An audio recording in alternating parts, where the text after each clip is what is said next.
Welcome to the Uproot Project podcast, where we dig deep to uncover and dismantle toxic beliefs about God, ourselves, and each other. Our goal is to replant new insights in the fertile soil of wisdom and love, fostering personal growth and transformation. Join us as we explore new ways of thinking and living in a world of complexity and diversity.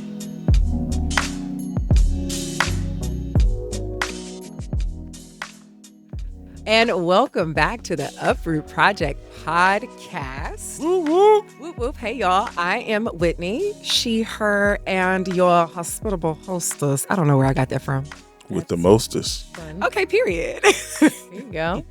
I'm Christian, she, her. I am Christopher Devon Eugene Alexander Barnes. Pronouns he, him, and his. What about your privacy, brother? Wow. That's a lot of data. You just gave up freely to China already got my data on the ticket. on the clock app. So before we get going, sorry, y'all. Let's hop into this mindfulness moment so we can reground ourselves. We can ground for having these difficult conversations. So if you will, if you are able to, close your eyes. If you are not, listen, watch the traffic, okay? Just mind your P's and Q's on the road. But if you're able to and you feel safe, you're somewhere where you feel safe, close your eyes and let's just take a moment to settle in. Take a couple of deep breaths.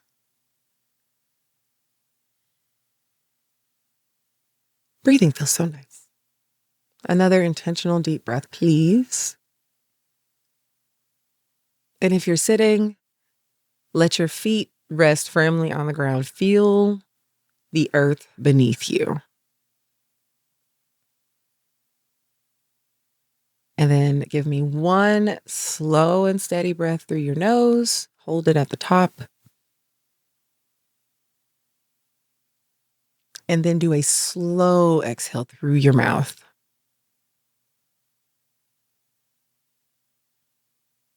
Now, I want you to bring to mind a recent or an upcoming difficult conversation. And I want you to see it like a scene in front of you. Notice how thinking about it feels in your body. Is there tightness? Is there warmth? Maybe a little vibration? Maybe there's stillness. Whatever it is, just acknowledge it. Be with it. No judgment. Just sit with it.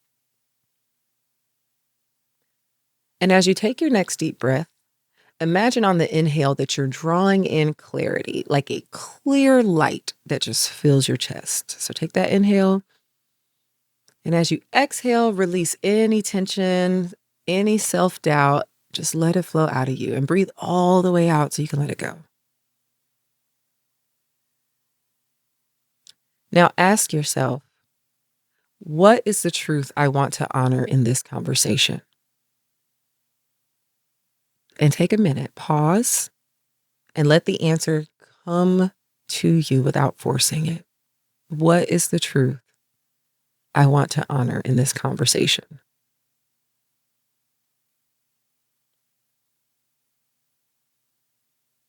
And when it comes forth, then ask, how can I approach this truth with both honesty and kindness?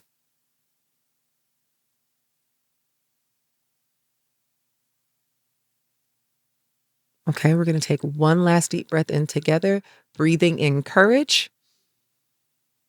And as you exhale, imagine grounding yourself in calmness all throughout your body. And when you're ready, open your eyes, lift your gaze, feeling steadier and a bit more present. Okay, y'all, let's hop into it. All right. I was going to say one of the things that shocked the shit out of me when you asked that question, what is the truth that you want to honor in this conversation? The immediate thought was me. I'm the truth. I want to honor. And I was just like, that's wild. Yeah. I love that. I actually really love that. Yeah. I think for me, because I do have a difficult conversation coming up, the truth that came up for me was everyone's humanity. Yeah. Which That's important. is tough when you feel like you've been wronged. Yeah. You know? Mm. And it's It like, does. how do I acknowledge, especially somebody you love, right? Mhm. Who you feel like has wronged you? How do I maintain everybody's humanity with the things I say and the way that I say it? Yeah. Ugh. Yeah, that's yeah. Tough. Yeah. Very tough. But it's been something I've been mulling over for like the last 2 days. Like, how do I, and because #neurodivergent, I got to rehearse this conversation, right? You do. Yeah. Like yeah, I have same to here. rehearse what I'm going to say. And it's changed so much in 48 hours. It's gotten shorter. Praise Okay. God. Yeah, it's gotten shorter. Because I'm like, what's the core? Because like, yeah, you could list it. Like there is a list. There is a list. Because I'm also a Libra and I keep receipts. Right.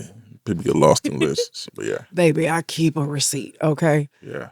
Like, but at the end of the day, like, I don't want it. I don't want you to feel disregarded. I don't want you to feel unloved. Right. But like, a boundary absolutely has to be drawn. And how do I do that in the most loving way possible that maintains not only your humanity, but honestly, because of this situation, mine.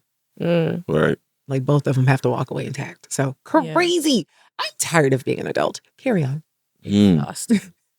I'm I know, so like, right? I really could use an adult sabbatical. Like, where Yeah. is the adult playground where you're just like supported and like nutritious meals are made because you're an adult and you can't live off of hot Cheetos and like Dr. Pepper anymore. Mhm. And I just, or in my case, vanilla Coke. That was a Gotta bring thing in back high school. sanitariums. Yeah. I don't know if the sanitariums were the place. No. So like the kind that rich white people got to go to. You know, okay. Yeah. You know what I'm come to my saying? club Like, yeah. fed. a day by the sea for my consumption. It like, wasn't even a day. It would be like some a time. month. Yes. A quarter. Like, but you know, it's like I need to spend at least think those Need to get like, some fresh air. Regency, Mhm. not necessarily Regency, but maybe Regency novels where it's like a woman is like, oh, she's got the hysteria. We'll send her to the sanitarium by the sea for a fortnight. You know? Exactly. That kind of energy. I could use a fortnight in the south Yeah. of France. Mhm. See what I'm saying? South of France, Amalfi Coast. Is that the same place or that's Greece? Amalfi's Greece. Yeah. It's all the same in the Somewhere Mediterranean. beautiful. Somewhere beautiful with With a good sea water, breeze. lovely Mhm. weather. Summer Where it's breeze Take me to mostly sunny, Mauritania. makes me you feel know, fine. or even like, Blowing through the chest in my mind. oh, I was wondering if you were going to hit the last note. Okay. Oh, summer There we go. breeze. You better. Sorry. I am impressed. I did not think you could hit that. I haven't listened to Ozzy but since I was 13. It does nothing to do with your actual vocal cords, but okay. Oh, That's I've been training fair. for this very moment. So part of having tough conversations, Yeah. Mhm. Yeah. right, is that there's two parts to this. There's going to be the other person's part, Right? Mhm. You have zero control over. zero control. Thank you. And there's your part. So in we're going order, to focus there.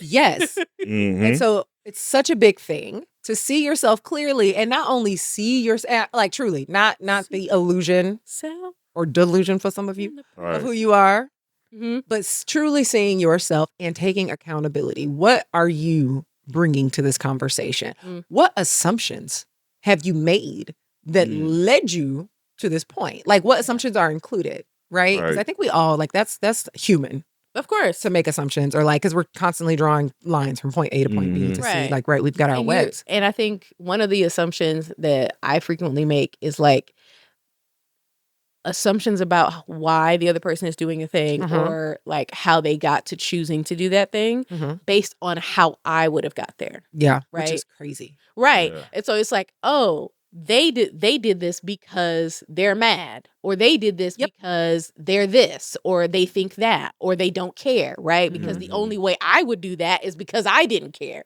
Right. And so Yeah. assuming that Right. like That everybody- whatever is everybody operates my like that. motivation to behave a certain way Would is be theirs. also another person's motivation. which is not, right? Like, No. we're all wired very That's differently, the but assumption also that you a lot of times start with. this idea that, like, and I always say this, like, we're each the main character in our story, right? And so it's like when you watch a movie, right? You follow the main character through the whole thing. You know their through line. But there are these supporting characters that kind of come in and out, and you don't know what's happening with them outside of their experience with the main character. Right. That's how we all are, right? Right. And so, like, if you are your main character, if everybody's their own main character, then they have a full, complete life that exists outside of any And interaction. independent of your Yes. And this is why when you have main character energy devoid of empathy, you have a lot of shit that goes on that creates a very much fucking hellscape for everybody involved. Well, see, and what do you mean when you say main character energy? Because I have main character energy and I don't relate to that at And all. when I say main character energy without empathy. So like there's like you the like assumption like that everything everybody is about you. Is that what you're getting at? Right. Right. But that's not main character energy, because the main characters know that. And like when you watch a movie. All right. You said everybody is operating with the main character framework, right? Everybody's the main character story. And I'm saying when you do that, when you have that, and you think that when you look at only from your perspective without any level of empathy for the other person's perspectives. So maybe I used a term that means something else, like main character I got energy, you. but that's the point I'm trying to say. Yeah. When you assume that, like, you are the main character in everybody's story, right? Like when you assume you are the axis that everything revolves around, without acknowledging that other people are their own axis. Right. And should be. Right. And should be. And so, like, that you whatever assumption you're going to make, you don't have enough information. That's it. Right. You don't have enough information to make the assumptions that we make. Yeah. Right. And sometimes you do, and sometimes you're right. Okay, great. But, like, when you're not right, you be not right. You be very not right. Right. And so this is also one of the things. The heat just came on. I was very confused. But, like, this is one of the things that, for me, even before, like, I go into a difficult conversation, I will ask questions, and it gets on people's nerves sometimes. But I'm like, okay, so this happened. What was going on your end? Right. I mean, that is a relatively simple question to ask, but, like, I can see why it could make people upset. Yeah, because it feels antagonistic. But for you, it's probably more of like an exploration of, like, explain to me what's happening over there. Yes, I know what's happening over here. Yes, and I am perceiving this in a particular way, and I just want to see if this is actually what's happening. Yeah, and sometimes it flows in conversation, right? Like, I am one to be like, very much to be like, especially now on my vulnerability journey, but I'm very much one to be like, okay, can we, like, talk about the elephant in the room? Yeah. So, like, these things have happened, and this is how I perceived it. Right. Like, what was, like, how did you perceive your actions? Did you? Right. Right. And I think that the really tough thing is oftentimes, depending on who you're talking to, like, all of my friends, I don't think that would be a right? Red flag. But when you're talking to people who maybe are not your friends, which, sidebar, I have literally the best friends. Like, I have the best people on the planet. Like, y'all can fight your moms. I'm not going to argue about this. I have the best friends on the planet. And so when I'm talking to people who are not in the friend group, the best people on the planet. Right. Yeah. People can get defensive. Yeah. Because that's not a thing you hear, right? And when you do, it can also come off in, like, an accusatory tone. Right. Like, in I want to know so I can come back. And I'm like, no, I'm trying to gather information. To me, your thought process. Well, because for me, it's like, you have absolutely pissed me off, right? But I am pissed off based on the limited knowledge that I have. So I would actually like to expand my knowledge to determine whether or not I'm going to be pissed off. Like, whether or not I actually need to be, or if I've, like, jumped to conclusions. Normally I do this in the background, right? In my own head. It's like, okay, Whitney, you don't have all the information. Right. I had that conversation too with a pastor friend of mine. Yeah. Yeah. And white guy. And he made some decisions. Love how you point that out. White man. White man. Well, I mean this germane to the story. It is germane to the story. Germane to the plot. So he made some decisions about how he wants people, at the church to preach or whatever that really grated against my African American preaching sensibilities. Period. I'm gonna say that. And instead of me going with this narrative of, oh, he's been a fucking racist, he didn't like the way I preached it last time. Yeah. I feel singled out. Like, I feel like all these rules are attacking me. And I just really just went to him. I said, hey, this is how I process. And based on our pre-existing relationship, I am almost sure this was not your intent. Yep. But I still feel the way that I feel. Mm-hmm. And the evidence that's out there still leads to this particular conclusion. So please give me something else to think about. Walk me through your process. Walk me through this process. Yeah. Because I'm trying to, I am invested in this relationship to make sure this is amicable. Yeah. Because you've shown care to me, Mm-hmm. and I've shown care to you, and I do care about it enough to bring this to you. So walk me through what you were thinking when these rules were being embraced and disseminated.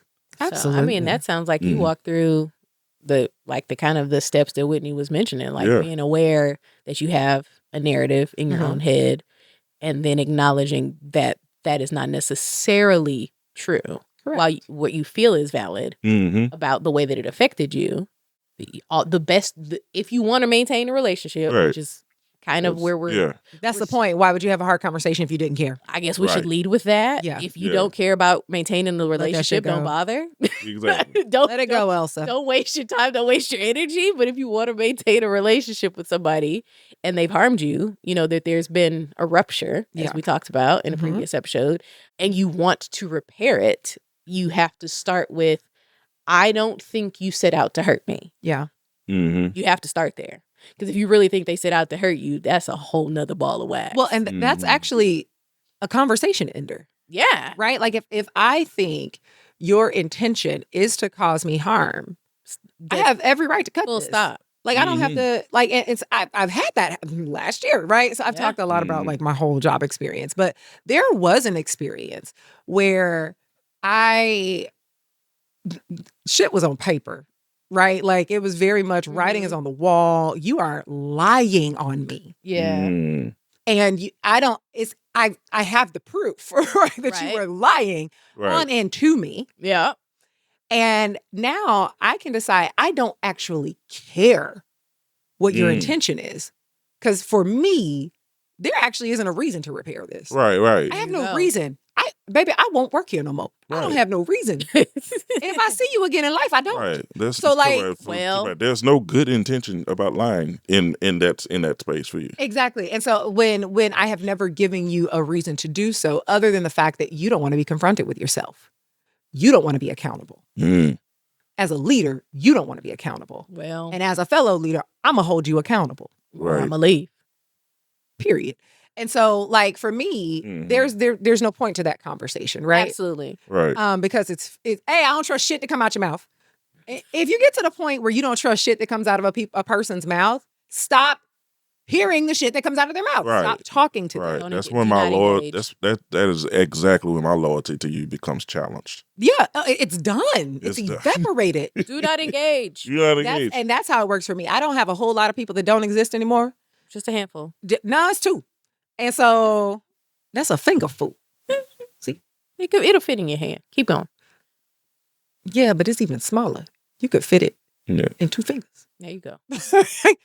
1, 2. This bitch, that nigga. And so God damn. But period. Equal opportunity. Period. And so some of these fingers rated E for everybody. Wow. And wait. I'm gay. You can't just say that. I'm sorry. I mean, they not. That's talking about in terms of the. You took that on a different turn. Because anyway. But anywho, but like when you value relationships where this actually comes into play. So we are not talking about bullshit and party shit. No. This is when it matters. And preserve your energy. And if the relationship matters to you, then what that automatically implies is that you do need to know their intentionality, because that's gonna have an impact as well. Yes. Right? Right. The same way you would want someone to investigate or learn is probably a better word. Your intentionality Inquire, when you've wronged them. Yeah. Yeah. Right? Instead of assuming that they know why you did or did not do a specific thing. Yeah. Yeah. So like that's the first step of, hey, investigate, be curious, inquisitive about what it is that like started this. Take it, like, acknowledge your own basis and bias and what it is that you're thinking, right? And then go forth, have the conversation. And I think, and this is, let me know if I'm wrong, but I feel like the more important a relationship feels to me, the more reluctant I tend to be to have hard conversations, right? If it's somebody that I'm like, you know what, I could cut you off. I'm about to go over here and be like, did you mean it like that? Oh, you did, Deuce. Did you mean like that? Oh, you didn't? You can stay, right? Like, the more likely I am to be like, I don't want to know if you meant it like that. I'm just going to choose to believe you didn't. Because if I ask and you did, oh my God. The risk is higher, right? Yes. Like, that's 100% true. You're not at all wrong or crazy. I think this is why, like, intimate relationships, like conflict in intimate relationships is so hard. Yeah. Right? It is. Because you are deeply connected. Right. And conflict can feel, doesn't have to feel, but conflict can feel like it's challenging your connection. Right? Especially once we like run off on our assumptions and our blah, blah, blah, blah, blah, right? It can feel like, oh shit, our connection is at risk. And it doesn't have to be. Yeah. Right? It also makes conversations hard. Yeah. Because even in hearing that other person's side, they may not have considered you at all. Right. And that's a hard thing to hear. Right. But that's a true thing sometimes. It was just like, oh, bitch, I was just acting on impulse. Please don't call your partner's bitch. But like, unless that's something y'all do. yeah, you know, hey, bitch. Like, it's cool. Sort that out between yourselves. I was like, I use bitch very casually. But but like, you know what I'm saying? It's I don't know what I'm saying. I forgot my thought. You were saying that it's scary because there's a higher risk. Oh, because like they really could not have been considered. Oh, yes. And that's a painful thought. Like, it can be, yeah. To be like, oh, and now it feels like I don't matter to you. Yeah. But like also, everybody's a main character in their own story. So maybe they didn't know that thing mattered that much to you. Yeah. Exactly. And so it's again, leaving space for people's humanity. Yeah. Leaving space. Because like we don't always get it right. And I have some friends that are some of the because I have the biggest group of friends ever. And I have one friend that I think about who is one of the most generous, beautiful, loving, just amazing people. And also can do things in efforts to be all of these things that actually make shit hard sometimes. Like it can be hard to be like, here's the truth. Right. Yeah. And it's like, that's never, if they knew that, that's never their intention. Of course not. Right. Right. But in the effort to be amazing, which they don't even have the effort for, like they're amazing, you know? But like in the effort to be amazing and be all things to all people, sometimes you leave people behind or you don't, you miss the mark. Yeah. Right. You missed the mark, you dropped the ball. Right. You don't live up to either yours or their expectations of what you're supposed to bring to the relationship. Exactly. It's going to happen. It is going to happen. It's going to happen. And you will be on either side of it. And I think that is also an important thing when taking accountability is like, consider how you would feel. Right. Right. If I have to have this hard conversation and if I'm on the receiving, somebody got to have a hard conversation with me. People have had to have hard conversations with me. Hashtag human. But how would I feel? What's the anxiety? Right? Yeah. When somebody's like, hey, can we talk? Yes, That but phrase. about what? Oh But like, you gotta, Right. that's your preface. Gird your loins. Yeah. But I mean, I've been talking to my therapist. I told y'all gonna hear so much about her. But I've been talking to my therapist like about why it is difficult for me to have hard conversations. And one of the questions she asked me was, what is going to happen if you say X? What do you think is going to happen if you say X? Right? And like digging into what it is in my brain, in my psyche, that like what is producing that fear? What narrative causes me to think that this conversation is dangerous, right?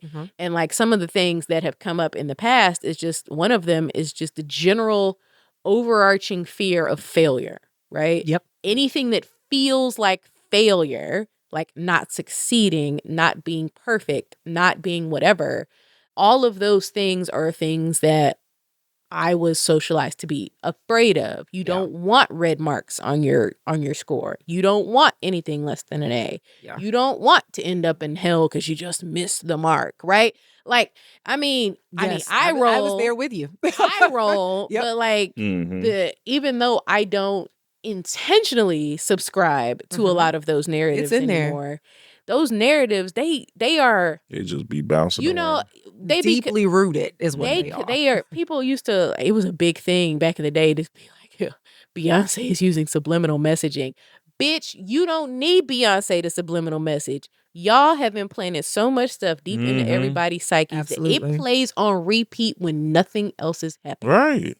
In silence, that shit's going around. Yeah. Right. Around and around, round and around. It keeps on playing. It's on constant repeat. Right. To the extent that you believe that a human that is involved in music and is making lots of money is a demon for whatever reason. Yeah. I mean, You have dehumanized this woman. Now, again, there are some things that we can have nuanced conversations about her billionaire status, and her behavior, and her whatever. behavior. That would actually be more productive. That would be more productive. But God to forbid we have a categorize her productive as a conversation. demon because she said some lyrics, or you don't have the capacity to understand figurative language. Correct. Because you take your Bible literally and don't understand the figurative language in that fucking book. Oh boy. So, but because that is the case, the amount of you don't have the capacity to have the kind of conversation to actually criticize this woman. But that's wild. Like, that's crazy. And we talked about, what was I watching? I was watching something. No, you hit it. We were talking about something. I can't remember. But there was like the lack of faith you have in the job that you've done to convince people of the narrative that you teach, right? I am the evangelical church. I have been teaching you a specific set of things for decades. And I am not convinced that I have done a good enough job to let you go out into the world and interact with whatever's out there and come back reaching the conclusion that I wanted you to reach, right? Sounds like you don't trust your conclusion. I didn't equip you to make decisions. Yeah. I made the decisions and told you what they were. And so I have not equipped you to be functioning humans. I wanted you to be an automaton. I want you to be a robot. But why didn't you equip? And I think that is I'm always going to ask why. One thing about Whitney, she's going to ask why. Right. Probably super why. I thought you would come to a conclusion that didn't serve me. That's it, which means you don't trust the conclusion. No, not to be enough. And to me, that also calls on the question, like if we talking about religion, that calls on the question your faith. And yet you want me to have big faith, enough to move a mountain, but you clearly don't got it. Right. You don't think that I can see through? You treat the truth that you peddle as like so fragile and delicate that it can be easily swept away like the chaff. The truth is rugged, nigga. It's supposed the truth to be. Got on work pants. The truth gets in the dirt and the mud. Right. The truth does not need to be coddled like a fucking egg. Right. So it would prompt a question to reevaluate the truth that you're supposed to be preaching. Is it true? Yeah. Is it true? Is it true enough? It's to withstand time and eternity? If it is not, then we need to reevaluate truth. This is why the spiritual values of self-examination and accountability, they're there. Yeah. Because Paul talks about always examine yourselves to see you are in the faith or see that you are of the faith. And of course, for his rhetorical goals, that means we've made it to be the true within Christianity. But really, this is a deep thing that every human needs to do. We need to always be in a process of examining and re-examining and rethinking and rebuilding the narratives, especially when we see the fruit of our existing narratives and what that looks like and the implications of that and how that gets echoed out throughout the cosmos, as it were. And when you stop as a faith, as an institution, thinking that you don't need to do any more self-examination, that we have the truth for all time, but all we need to do is just hold the line until Jesus come back. Hold the door. That's all we got to do. That sounds absurd.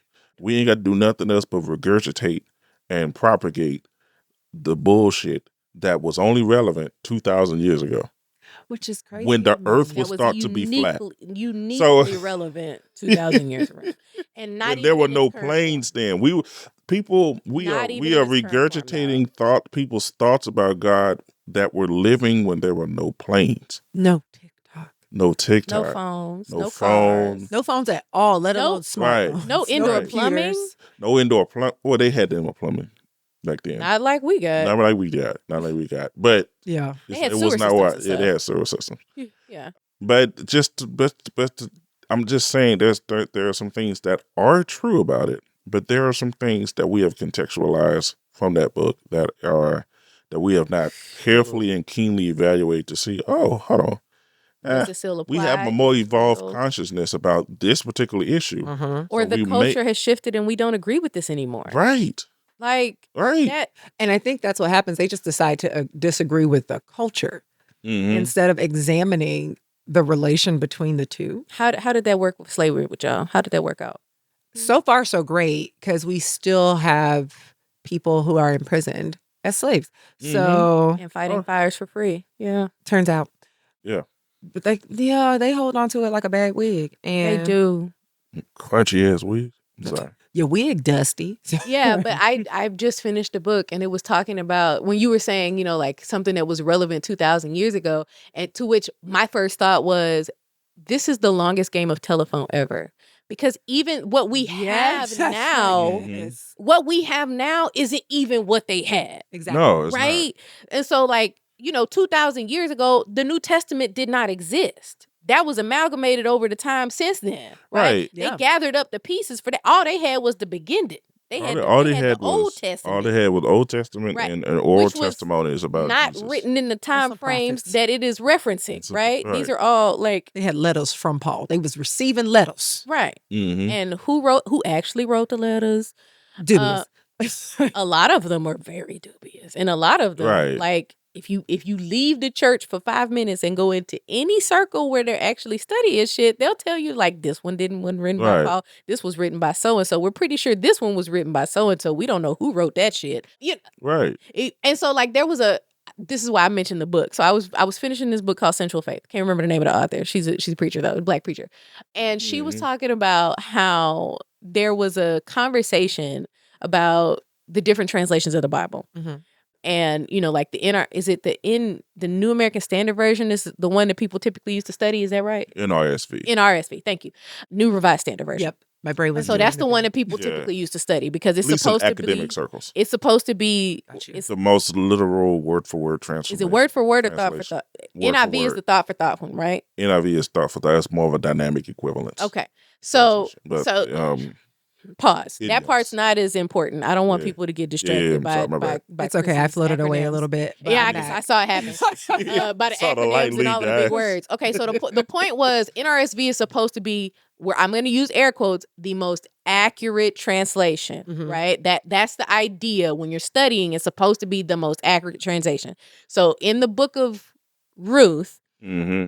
when they say she uncovered his feet and laid down, there is proof that the word foot is actually closer to penis. Like that's Yeah. what the word's supposed to Was a be. Hebrew She euphemism. went and she got in his business and like, nigga, I'm here for it. Marry me, Yeah. right? And like that's the point. That's supposed to And be see, the that idea. makes sense because that She would gave work. that nigga samples. That makes so much that more would sense. work because who gonna marry a bitch that crawl up like a cat? Right. At On your your feet. feet. That's That's the- weird. Nah, you so want to get wild. in, get in. Right. Right. And so I'm she gonna marry this bitch. she She Somebody- wild. this was a man in the Bronze Age. Right. What did you think was going to motivate him to marry to your marry her? ass. Not motherfucking at my feet. Right. No, bitch, it's not like, I'm sorry. you're at the third leg. Okay, come on. That part. Right. Oh, And okay, so you can rise me up. Oh, okay. that's You good. raise me up. Right. And so this guy, so somebody asked the people who were figuring out this translation, they were like, hey, why did y'all translate? Like, we know, we in this room who are translators, we humans who are translating this, and we know that this word is closer to penis. Well, you can't say penis in the congregation. What the fuck? Why not? Why? But there's penises in the congregation. I mean, if you want to be euphemistic, you could say member, but you could still call it what it is and not say foot. Foot is wild. Foot. You could say thigh. You could at least get closer. Kickstand. You could say stomach. You could say anything in the vicinity of viscera to get you closer. Because they don't want to say or imply. They don't penis. want to imply. They don't want And to imply, especially with their sensibilities about and that's what I'm saying. sex and We're courtship playing and how does it telephone. Right. You can't even say that this was relevant 2,000 years ago because they said penis. Yeah.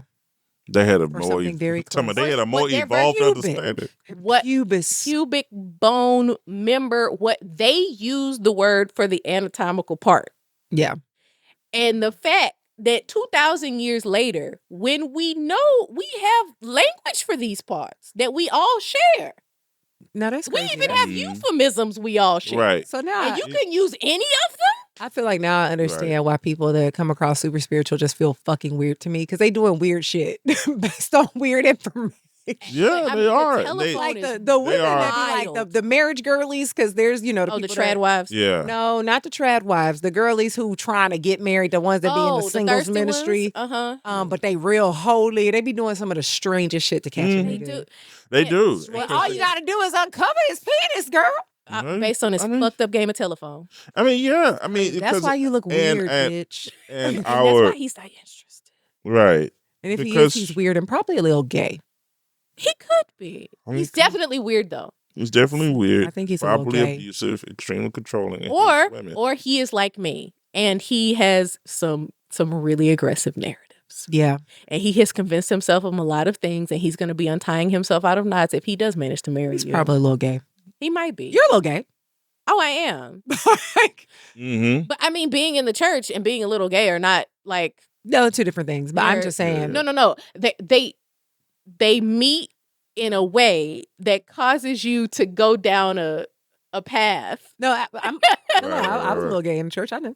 They cause you. If you are a rule follower, I point to myself. If you are a rule follower, no. No, you are. Yeah. This is my core identity. Yes, follow rules. The force is strong with this one. The force is strong. If you are a rule follower and a little gay, and you're like, I need to follow this rules. Let me find this. The narrative that you'll utilize to make yourself conform is gonna have to be it's gonna be aggressive. Yeah, because you'll do any means necessary. Right. Yeah. So yeah, the combination of a little gay and committed to the rules. Yeah, aggressive narratives. This is why people die. Yes. No, really, quite frankly, and I'm not saying that flippantly. No, you're not. Right. Like Paul said, for this reason, many are weak and sickly among you. No, but many are falling asleep. But like truly, and weakness without a value judgment, right? Like you literally sucking the life out of people because you refuse. Because as an institution, you refuse to be vulnerable enough to have these conversations. You refuse to be accountable for the fact that you have taken the lives of many. Even outside of conquest, outside of crusades, but also there. But just in theology. In being in relation to you, the way that you exist and the way that you show up. And the fake apologies you give. Right. You have taken so many lives. Either by like truly death. Yeah. Right. Or by like a death of soul. Yeah. Burning religious fundamentalism. I butchered the shit out that word. You want to do it again? We accept you. Religious fundamentalism. There it is. Robs you of your agency, and it hijacks your discernment. And gross. It does. It does those two things very well, and then causes you to externalize or outsource your spirituality and your discernment to the detriment of yourself. and possibly others around you for sure. There's so many people when they've gotten their mind back after leaving evangelicalism say, I apologize for all the things I said when I was 18. I literally, let me find it. There was a thing. So I had a friend growing up. I was real safe. Like I did stupid shit sometimes, but like in earnest, like I truly was searching for God. Howsoever, I might have been a little zealous. My girl, did she hit me with the mic? Yes. Okay, I was zealous, and but zealous without. I think I was less judgy though. Oh no, no. My little was a comment for myself. Oh, you were definitely. We were all in the groups we traveled in. We were zealous, but I definitely took up the mantle on the judgy bit. Yeah. The judgy bit I embodied. Yeah, and I think, sorry, I thought I was going to say it. I just remembered that friend in particular got off of Insta. Oh, wait, here it is. Oh, you found it? Yep. It just says Instagram user now because she got off of Instagram. But I sent her a thing. Let me scroll. And because we were both like co-presidents of the Christian Student Union. And like I literally, at some point in high school, was in church. Was it 5 days a week? Mm-hmm. Only days I was off were Sunday. Nope, not Sunday. Saturday. Yeah. And Monday. Monday is like the universal off from church day. Yeah. So Monday and Saturday were the only 2 days I wasn't in some church, some youth group, some Bible study, something. Yeah. Right. So very zealous. It's she was with me and we were, trying to figure out the balance between like being adolescents and like theater kids. Cause if y'all know anything about theater kids, they a little wild. So like, how do we have this like really exuberant part of our personality that also somehow exists within this context, right? Yeah. And we were just really saved, and it was bad. It was so bad, and so very saved. I remember that. It was gross. And where is it? It's missing. But I was just like, I sent her. I think I saw it on Instagram, and it was just like, I want to apologize for everything I said in my evangelical youth, or something like that. And she was like, "Girl," or maybe she posted it. And I reacted to it, and that's why I can't see it. It's why she you can't posted see it, it. yeah.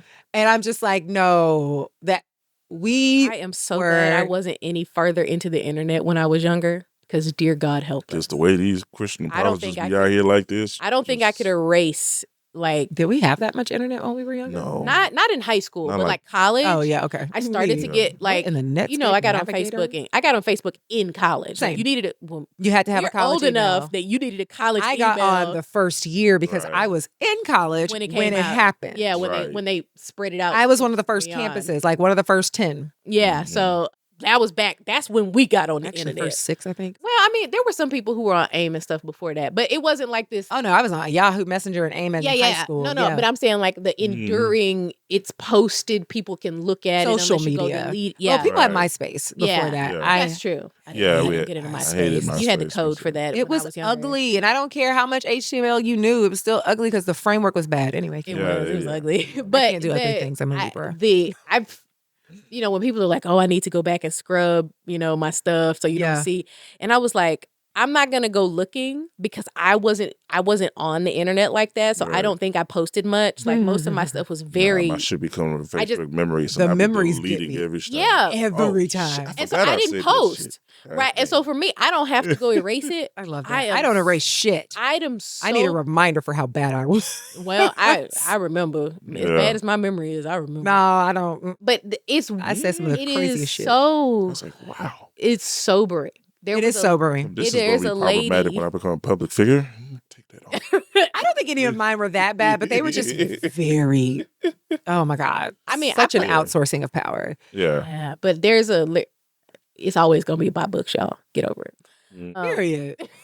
But there's a lady who, at the beginning of the year, was talking about all the books she DNF'd because she's a Christian and they had LGBTQ content. And so, bitch, you're exhausting and you don't deserve. But here, and somebody started a tag which is called "I read it because it's queer," and I participated.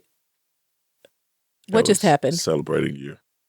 Oh, y'all, Chris did a little dance and neither one of us knew why it happened. He literally broke out into like a Turns out he's celebrating his queer wife. That's hilarious. I appreciate you though. Standing up to the establishment. Yeah, and so I read. Fuck you. Right. And a dance. Right. That's what Look, when I decide the rule is stupid, I don't want to follow it anymore. and Period. I'd be here Hard for it. stop. I'd be here for it. Dumbass rules. Crick. Dumbass Fuck them rules. rules. Fuck them rules. The Do two your of own y'all. shit. Do your own thing. Two of y'all. Every time. Every time. We're gonna Like, celebrate when Christian like- comes out of when Christian exits any part of the matrix. We are like, hell yeah. Yeah. Fuck them niggas, which is my favorite phrase. Right. Period. Fuck you, Fuck that shit. Fuck them niggas. They- Fuck them motherfuckers. I am Sam Jackson. Oh my God. you are. You are. You are Samuel Wow, Jackson these right now. motherfucking slicks. Yeah, and so it's like I read it because it's queer. And so when I saw this trend happening, I was like, oh, I'm definitely going to participate because I was this lady. Yeah. Like, not on the internet, which I am appreciative for because I don't really want to look at her. Like, I have her in my head and I'd be like, oh, girl, she's still there. She ain't gone. She just, I got her kind of tied up in a corner. I mean, with a duct tape on her See, and I would invite you to help integrate that bitch because why she gotta be tied up in a corner with a blindfold and duct tape? it takes time. She in the pokey. For the choky. to begin, I needed her to shut the fuck up. Okay. That's fair. And even with her tied up, she still be talking. Well, and this is the thing. It's time for the duct tape. Silencing is not the right answer. And here, I listen, hear you. but what I I'm had to saying is start it's somewhere. true, but it's not gonna work, right? That's why Not she's still long-term. talking. It's not Because it doesn't work long term. Her tape don't even, like, her tape got a microphone No. on the inside. No. That's why you I can said still hear her. She's tied up. Oh, She's you not- said she was taped up. He said Yeah, I so needed tied- duct tape. Her. My She said she keep goal- talking. I say it's time for the duct tape. She's not in That's what I- control anymore. Oh. Right. And that's what it is, right? She's not in control That's what anymore. it is. But she's still loud as fuck. No, absolutely. But And so- that's where we converse. And I'm working on that. And I support you in this. I'm working on that part. Because it's tough to have to always argue with yourself. But there is a period of time where it's going to be required. Oh, I Hashtag still in it. Have been in it for a really long all the time. Yeah. all the time. Not all the time. But like what I will say is it gets quicker. There. She'll learn to Oh, stand down absolutely. quicker. Once she So learns she don't got the power, there are aspects of judgy past Christian yeah. that are more aware of, like, it's like, hey, yes, you think that, you thought that, but this, yes, that's what we used to say, Right. but this. Mm. Yes, Is that that's the kind- process. Like the kind of thing that I say to Sydney, and she'll be like, I don't blah, blah, blah. Is that kind? Would you like somebody to say that to you? Yeah. You know, and I go, we treat judgy Mhm. Christian like that. It's reparenting. Yes. Yes. It's literally we're- reparenting. So when I saw that lady had said all this stuff, and I was, a lot of people were going after her when they made this post, which I get. Mhm. Like, yeah. So the fact that I feel like I was that lady, and that like now it's like, oh, I'm coming to grips, like getting more acquainted with queer me. And Mhm. like acknowledging queer me and going through that process after having been the person who was like, oh no, I can't read anything with sex in it. I can't read anything with queer people in it. Though I wasn't super like strict about that. It was like, as long as I didn't read sex, they could be in love. It was fine. But that was like a general thing. That didn't have to do with queer sex. That was like Mhm. no sex. But no yeah, sex at whole. none at all. I didn't want to see Not people. even in the champagne room. We drying this The what? shit. The champagne room. No sex in the champagne room. No sex in the champagne It was a whole thing with Chris Rock and Gerald Levert. Yeah. There was no was a sex. comedy It was a skit. monologue. There's No, no sex, sex in the champagne room. And Like at a strip champagne club. room is a strip club Oh, where you get your private lap dance. this flew But over you my don't head have sex. You so just hard. get your lap. You get This your. flew over my head so hard. I I'm know. literally It's- like it was a staring whole at them era like a during your deer in saved. headlights. It happened during your saved era.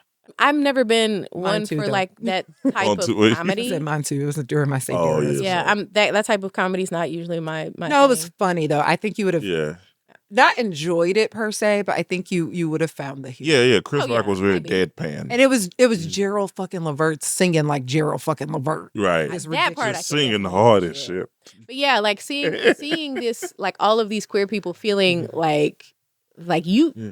you're just gonna like DNF stories, but because they include people that you don't like. And then you're gonna talk about it and make it like a thing, right? Here's what I'll say. I am glad I grew up. I am glad Amen. that I am Selah. that my brain has been released of the confines of trying to contort itself to be someone that it was not. But that now means that I have to figure out who the fuck I am. So that's fun. Yeah.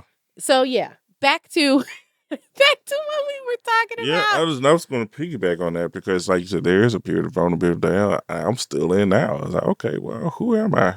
You know, I thought I was like, okay, I'm preach, but it's like, who am I now that I don't have a pulpit to preach in because I don't find myself feel comfortable in traditional church setting. Mm-hmm. So it's like, who am I now? What is my calling now?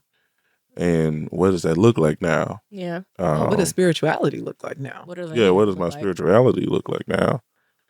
Because church just don't hit like it used to. Yeah. And, Welcome to the jungle. We've got fun and games. Right.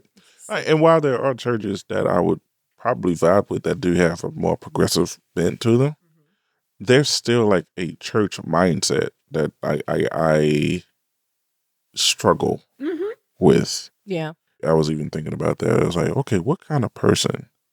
I asked ChatGPT and it even told me. It's like, give me the psychological profile of a person that is attracted by preaching. And it gave me.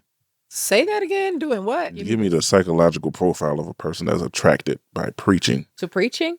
Attracted by being preached to and being preached at. Oh, okay. I got it. Oh, as opposed to any other communication styles and stuff. Huh. And interesting question. Okay. Yeah, because I think that's a good ass question. It's a good question. Because now I'm curious what ChatGPT said. Right, it's people who need certainty because season 1, go back and revisit. People who need certainty, I'd have to pull it up. It's okay. But yeah, but I'm just saying I would have to pull it up to remember. But it was basically saying like it attracts all the kinds of people that I no longer am trying to hold their attention. And it's like, it attracts misalignment. Mm-hmm. So now what do you do? That's the question. That is the question. Yeah, I changed my communication style. I expand my definition of what I felt called to do. Yeah. I reevaluate my own spiritual experiences with God that is more conducive to my course. And I mean, that's like we said earlier, like when you're preparing for a difficult conversation, and sometimes the difficult conversation is with you. Usually. At least for me. Going through what is it that I am wanting? What is it that I'm needing? What am I not getting? And how can I manifest that, right? And I think for me, when it comes to those having that next level of after you evaluate what's my accountability in this, that next part of I feel like this when this happens, I want this, that next part of the conversation is maybe harder. Yeah, because it's I have to acknowledge what I want. I have to evaluate what it is that I really want, because it's okay, this doesn't go the way I want, right? What do I want? I want it to go the way I want. Well, is that all you specific. Want? Right? Is that all you want? Because that's not happening. Because this requires the other person to do what you want, and they're not. Right. Well, and you can't control that in the outcome. That part. Even if they do, you don't actually have control over that. That is completely up to their will. Whether or not they actually do whatever it is that you want, including you. So it's this probably, in my head, this feels less caustic if I pretend I'm talking to me than if I pretend I'm talking to somebody else, right? So if I want to go to the gym, but I also don't want to go to the gym. Relatable. Right? Except I never want to go to the gym. Non-relatable. Right. Now that I think about it. It's when you mention it. I hate the gym the way Kaylani hates the club. That will miss you, but for the gay listeners, they'll get it. Oh, okay. Or people who generally listen to music. I just feel like Kaylani is for the goyles. Oh, okay. Yeah, so it's okay, I want to go to the gym. I also can't get myself to go to the gym. And so it's why do you want to go to the gym? I want to go to the gym because I feel like X, Y, and Z. I feel like I'm supposed to go to the gym. Why? And digging into what is the base of what it is that you want. I feel like people judge me because I'm overweight, or blah, blah, blah. I judge myself because I am overweight. Who decided what overweight was, right? And so going into all of those questions and asking those questions and going through the process of figuring out what you actually feel And like, if you then being able to communicate that to someone else, because I think if you get down to like past the first I statement, that first, I don't like it, right? Why don't you like it? What is it that you don't like? Like, if you can get past those first few questions, you can actually start to have discussions about how we can solve the problem besides just doing what you want. Yeah. Right. So what are those I statements? Yeah. So I was like, I want to back up and talk about I statements. So the idea, I statements is really about owning your experience specifically. Right. Oh, okay. Right. And so the difference between owning and not owning looks like, Christian, you made me feel like, Yeah. versus when this happened, I felt. Right. You're owning your emotion. Gotcha. Right. It's the idea that no one can actually make you feel any type of way. Right. Yeah. Right. Like you feel how you feel. And listen, your feeling is valid regardless, but you feel how you feel based on a whole system of things, right? Like your past experience, your lens through which you see the world, right? Like there's so many things that go into feeling how we feel. Right. That have way more to do than like with what the actions or behaviors of a single individual. Yeah. Right. Person. Yeah. Yeah. And so like, and it's so interesting when I get new clients who are new to this shit. There's a lot of, well, they just did that and they know and they be feeling like and they be acting like and da-da-da, and they already know that's about to piss me off. Right. Right. And sometimes, listen, sometimes niggas weaponize incompetence. I'm not gonna say that they didn't, but at the end of the day, own your feeling. Because what you're actually saying is, I want you to own your action because your action made me feel this way. And it's like, no, they need to own their action because that was their action. And you need to own your feeling because that's your feeling. Yeah. They belong to each of you individually.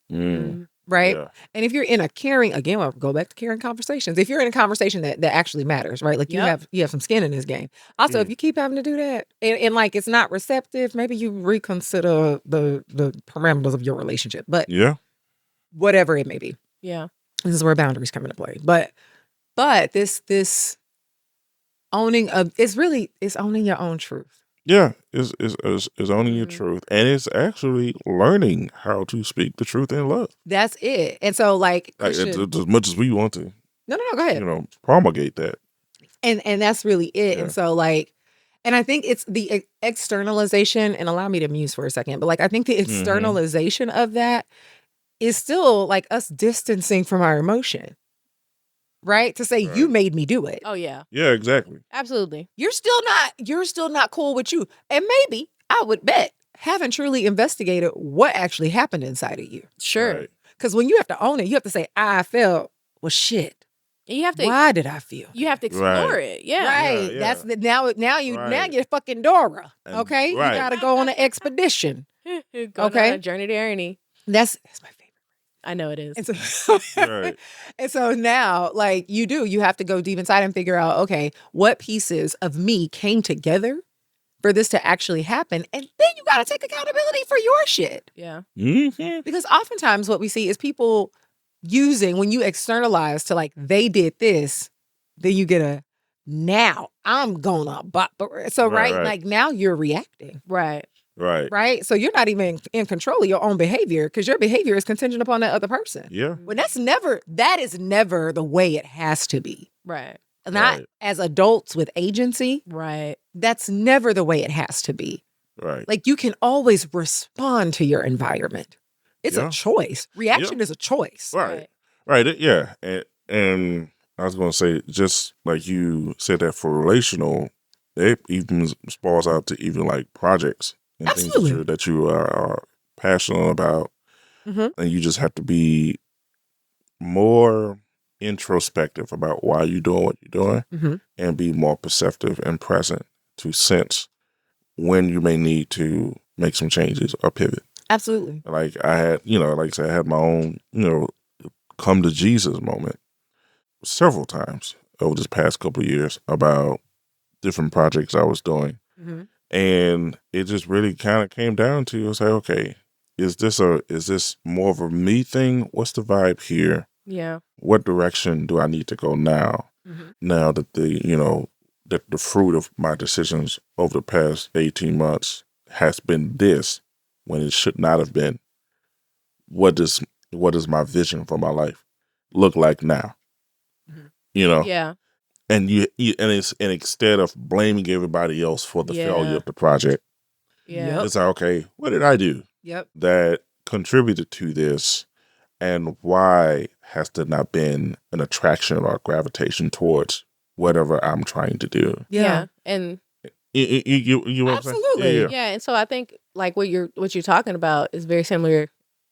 Again, this would be easier if we just used examples, but I can't think of one like a steady one that I want to use. But when you evaluate, like, what is it that I want? Why do I want this thing?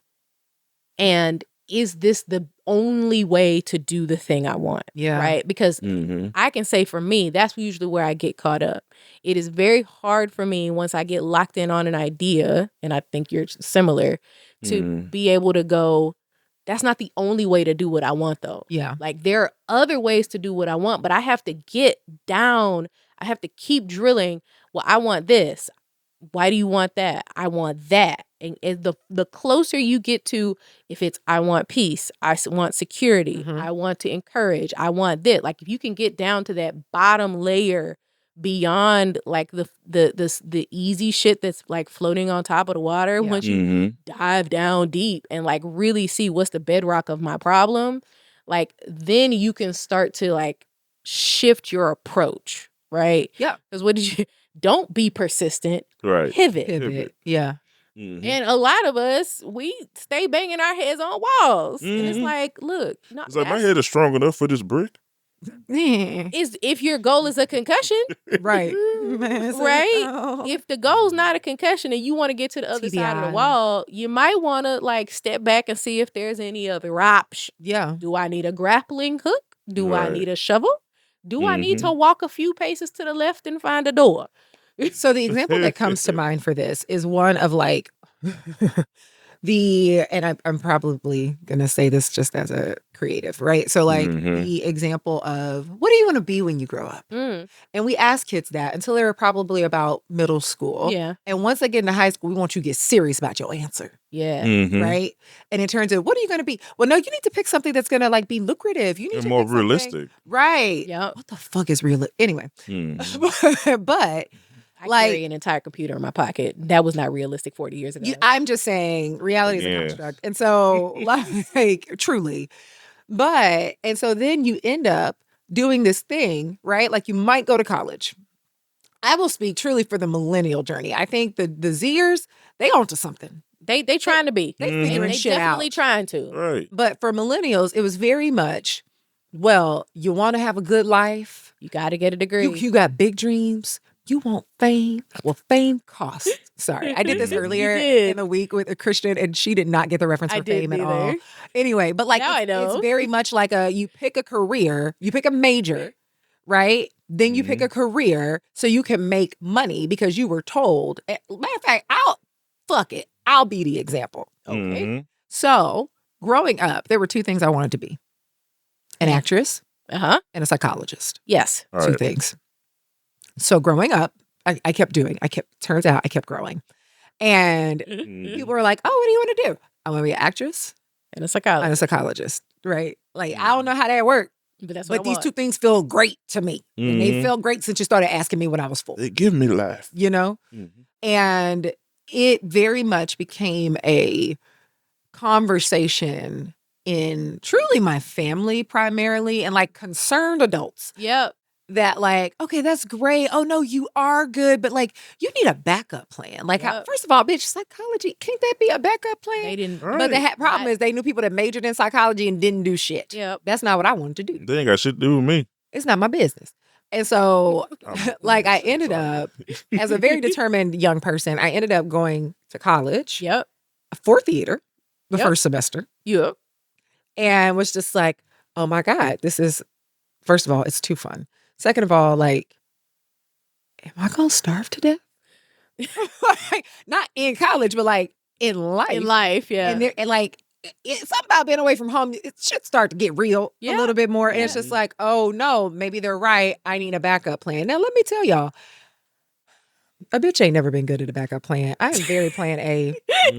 Plan A or bust. Like, truly, like I was telling them earlier, people be like, oh, don't put all your eggs in one basket. I will put all my eggs in this basket. What the fuck? I only have one basket, bitch. I intuited that this was the right basket. Everybody Why else wouldn't I got a use fucking this one? basket. So you want me to use 2 hands to carry multiple baskets when I could just put all my shit in this one basket and go? Because I was told that this is the basket. It's supposed to, like, I know this basket Me and on the a basket soul level. well Like I acquainted. said, You if know what I'm the saying? economy is scarce, ain't enough baskets to go around. If I'm I just got saying, the you better one, invest.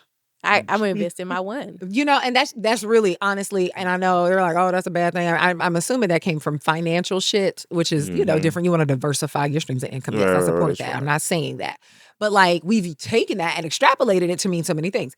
I'm just not I'm a one basket kind of bitch. And so I'm a one basket. it was just like, oh shit, this is, y'all, I don't know if I'm gonna be able to make the money and da-da-da-da-da. But I also made a poor decision and decided to switch to liberal arts. But you know, I say poor decision, but fuck it, I had a great time. I learned so much, and I would not be the person I am without either of my liberal arts majors. I did change my major Right. 3 times. Anyway, neither here nor there. And so I ended up, I said I wasn't good at plan. I'm only good at plan A. That's a lie. I ended up living out my entire plan B. Got good at it. Yeah. Good. Okay. Like, to this day, you can't, people can say what they want to say. I'm a good ass leader. And anybody that's ever been led by me that I know of has agreed. I'm not saying I'm without flaws. What I'm saying is I'm good at this shit. And you're not going to talk me out of that. Right, There you go. And the people that actually disagree are actual terrible leaders. I'm saying I've No. only had maybe 2 or 3 people that I think would disagree with that. Yeah. And they're all fucking terrible. Confirmed by multiple sources. Yeah. And so, Well, you know. And so They just had the title. they can't be trusted. And so all I'm saying, like, yeah, I got some shit out of that, blah, blah, blah. But also, my kindergarten teacher said I was a natural born leader. So I probably was just born with it, bitch. It ain't no Maybelline. maybe she's Maybelline. No, it's just Whitney. Period. And so, like, I did all of this, right? Because this was the thing Yeah. that I was supposed to do. Yep. And it turns out, I feel like I got so far from myself. So fucking far from myself. To the point now, I'm in my 40th year of life. I'm not 40 yet. But this is. But I like being old, so I'm saying I'm in my 40th year of life. Because this is. Kinda Talking about round Koreans, numbers. Yeah, kind of like the Koreans. The Koreans. That's probably disrespectful. I take that back. And so, but Someone will edit that out. you don't have to. Oh, okay. Have to. Yeah. She did apologize. Yeah. And I meant it. I am intrigued. We'll talk about that later. Fun. And so, yeah. And so I'm just like, now I'm at the point where I'm like, yo, it's got to be aligned Yeah. with my soul or I'm not doing it. So I'm undertaking a venture that, like, isn't going to outright at the face value starting point pay anything close. No. To where it was.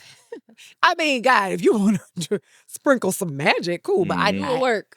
yeah, but that's going to be a mighty. A mighty move. I'm not saying I can do it. What I'm saying is I'm not even expecting that because that's not the point for me. Yeah. The point is to Right. stay in alignment with my soul. And I think to me, that was an example of what you were talking about, which now I have forgotten. Digging deep and finding like the base root of Yeah, what it is. because at the end Right. of the day, I had this like, oh, this is why you want to do that. What do you want to be when you grow up? Well, I guess I'm gonna be, I don't know, bitch, a fucking director, right? Which I wouldn't. Right. I would not have answered that. Of course not. I don't think I've ever had a job that I knew existed as a kid. Mm, No, nope, not one. No, I've had a few. You work in finance. I don't even Accounting? mean this job. I do not. Yeah, that's the confusing part. So I did not know that this job existed. That's fair. Yeah. But others, I did. Fair. Yeah, I That's didn't. fair. I didn't know that's my. fair. Yeah, I didn't know my job existed either. Yeah, No, at all. definitely not. Yeah, Definitely not. Our company exists because billionaires exist. We have no real contribution to society other than. I wouldn't say that.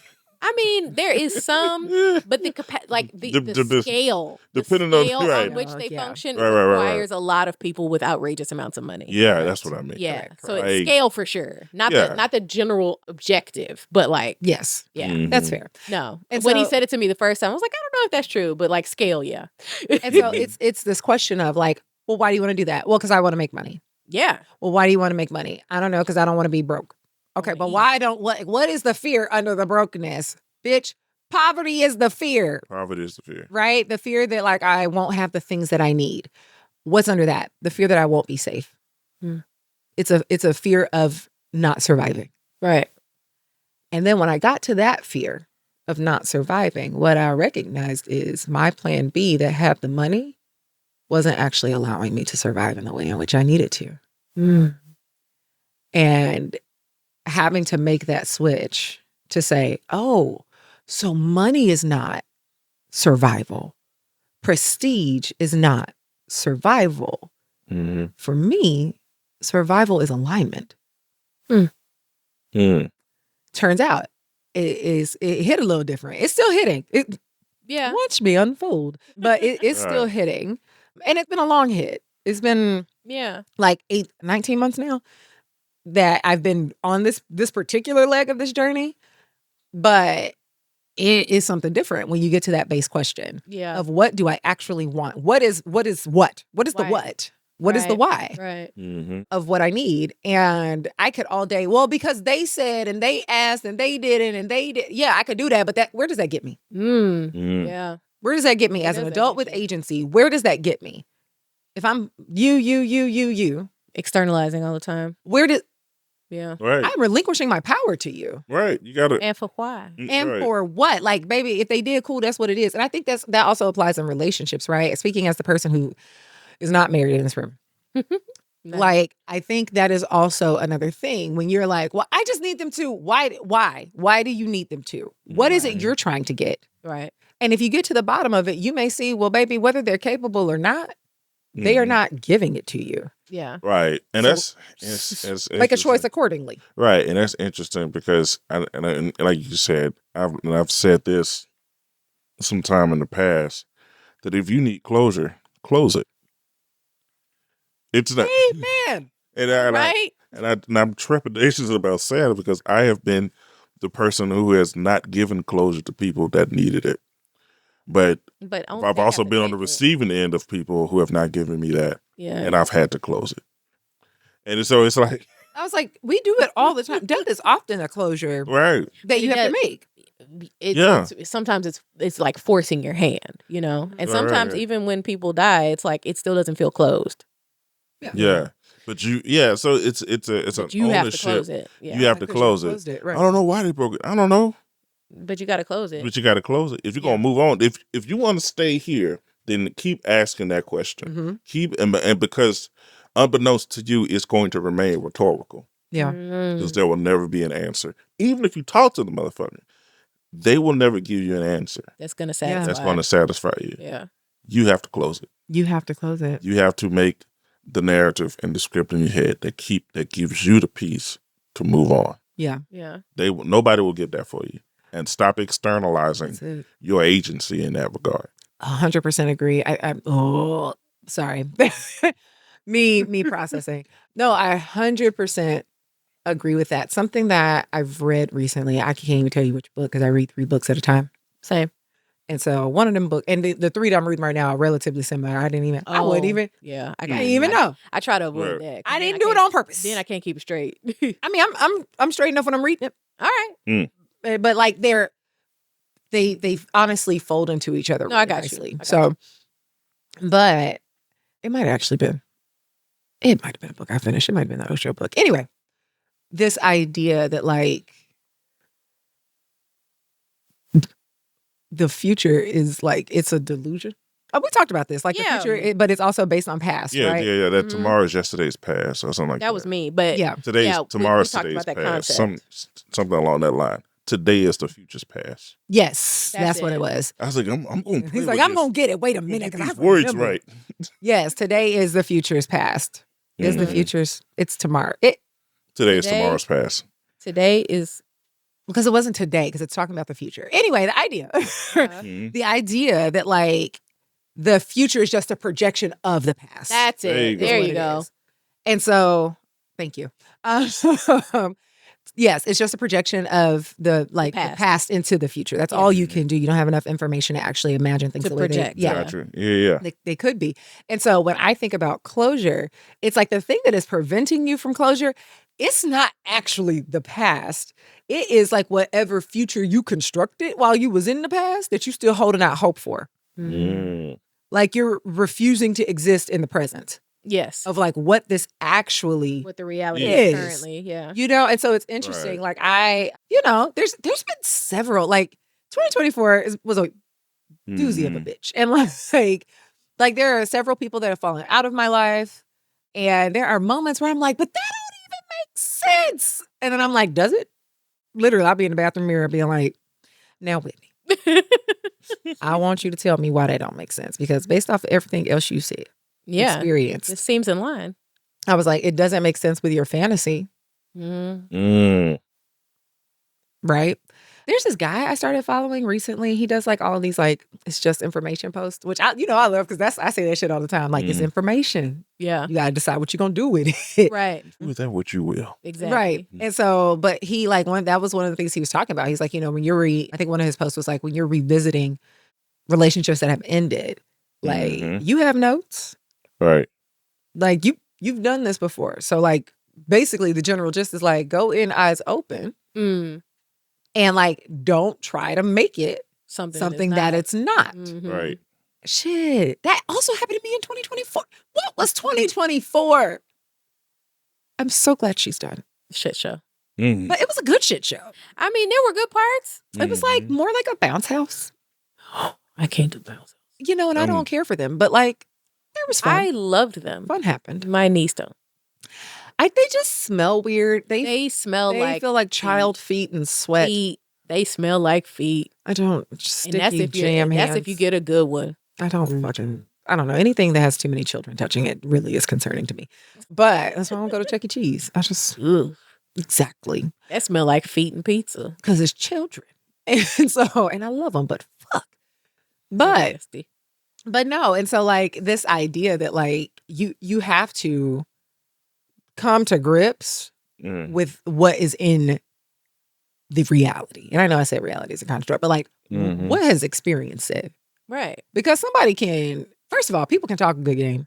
People often talk the way that they want to be perceived. Of course. That's what we all do. Not who they really fucking are. Real-time filter. Which as a neurodivergent person, that really fucks with me.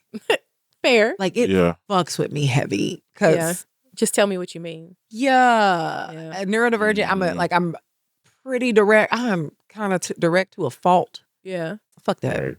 Fuck fault. But like I am. I'm really direct.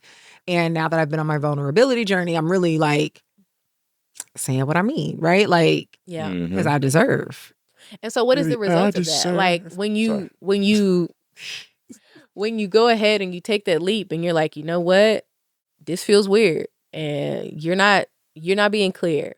I am going to talk to you about this awkward thing. Like what happens then?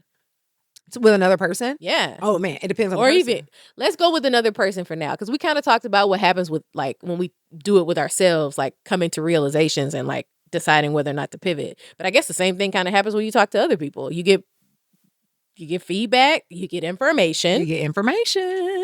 And possibly it's clarifying and you're like, oh, okay, we're going to do this. Or it's confirming to what you thought was true. And it's like, oh, well, we're going over there, you know? But like after the fact, what is like the biggest benefit of like going ahead and just having the conversation? Information. And this is why. So I have been in positions where like I've had these conversations where I'm like, hey, this is uncomfortable. I'm going to say the thing. Yeah. And sometimes it's literally like, I'm trying to get better at saying the thing. So I'm just going to say the thing. Yeah. Right. And the conversation is good. And I've had these conversations where we've like normally, because I don't want to argue. Yeah. And so like, even if we are like going, not even necessarily back and forth, but like we're exchanging ideas, my tone is usually this, right? Yeah. Like I don't want to rah, like that. I'm excitable, but I'm not a rah-rah bitch. Like, right. Scared me just then. So yeah. You know what I'm saying? Like I'm not like, and if I really want you to hear something, I'm very cognizant of like, I don't want the delivery to fuck up the message. Yep. Right. And that's after years of being a person where delivery fucked up the message. Right. So I'm an adult now. Thank you. So we put away childish I things. put away childish things, except I got a desk full of toys. But, and so like we can have this conversation and usually one of two things happens afterwards. Yeah. Either we actually reached an understanding, You're right. Mhm. and there's double points of clarity. And usually what happens in this conversation is there's something I need to take accountability for that I didn't realize they were experiencing, right? Mm. And so that happens and we're good.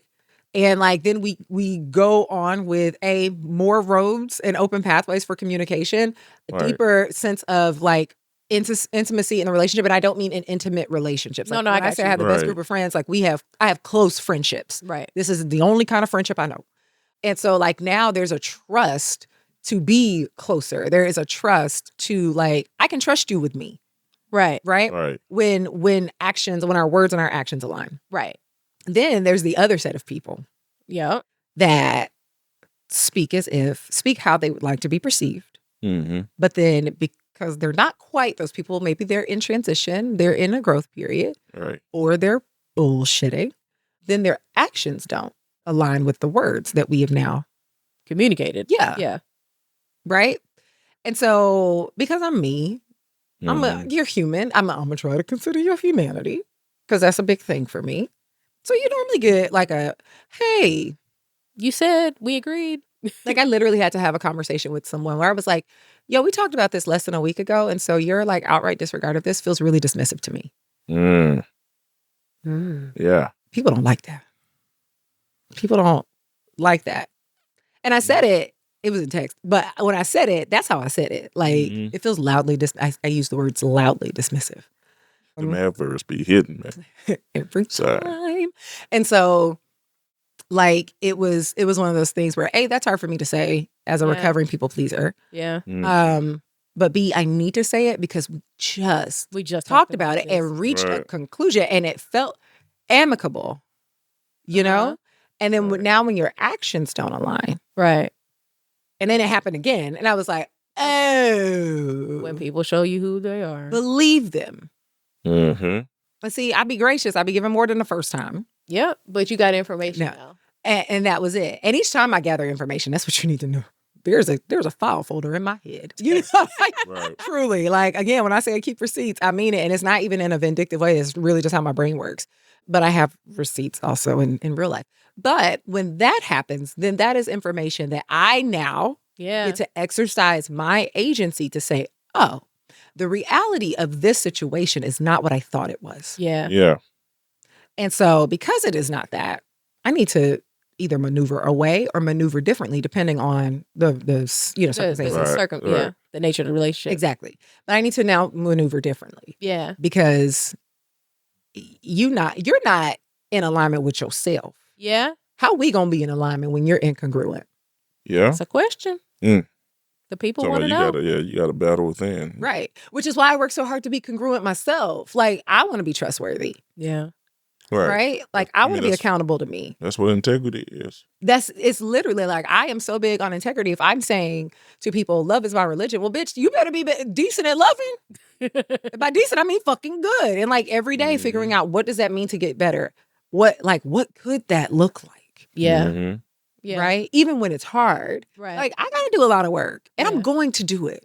Yeah. Right. So I mean, like that. Obviously, that the biggest result is that now you have the information you need to make whatever decision you want to Whatever make. decision.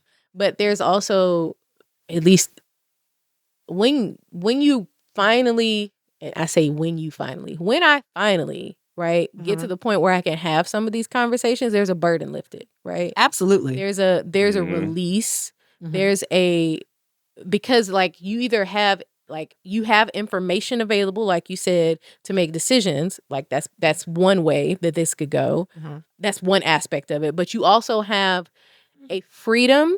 So I not only have the information, right, to make different decisions going forward if necessary, but I also am released of the burden of reliving and reprocessing this shit in my head all the damn time. I don't know that that's true. Well, no. Because now I'm processing with information. Well, I mean less of the dark, right? I have more, like the information is like, okay, that part's not true.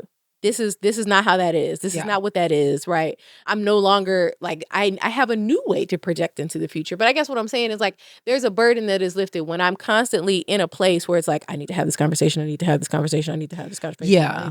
Like the anticipation, the anxiety. Yeah, goes the away. anxiety of waiting to have the conversation is like, well, at least we had the conversation. Okay. Right. I didn't die. It was like, the fallout can bring its own anxiety. Yes. The But, fallout, like, depending on now you've progressed. depending on what the result of the conversation is, obviously. But like, when you're talking about like all the pain of avoiding it. Jesus. Yeah. Like, Jesus. We were talking about avoidance before we started, Jesus. Yes. And it took us a while to get in this episode because I was heavy into my withdrawal and disassociate. But like all of that is so draining.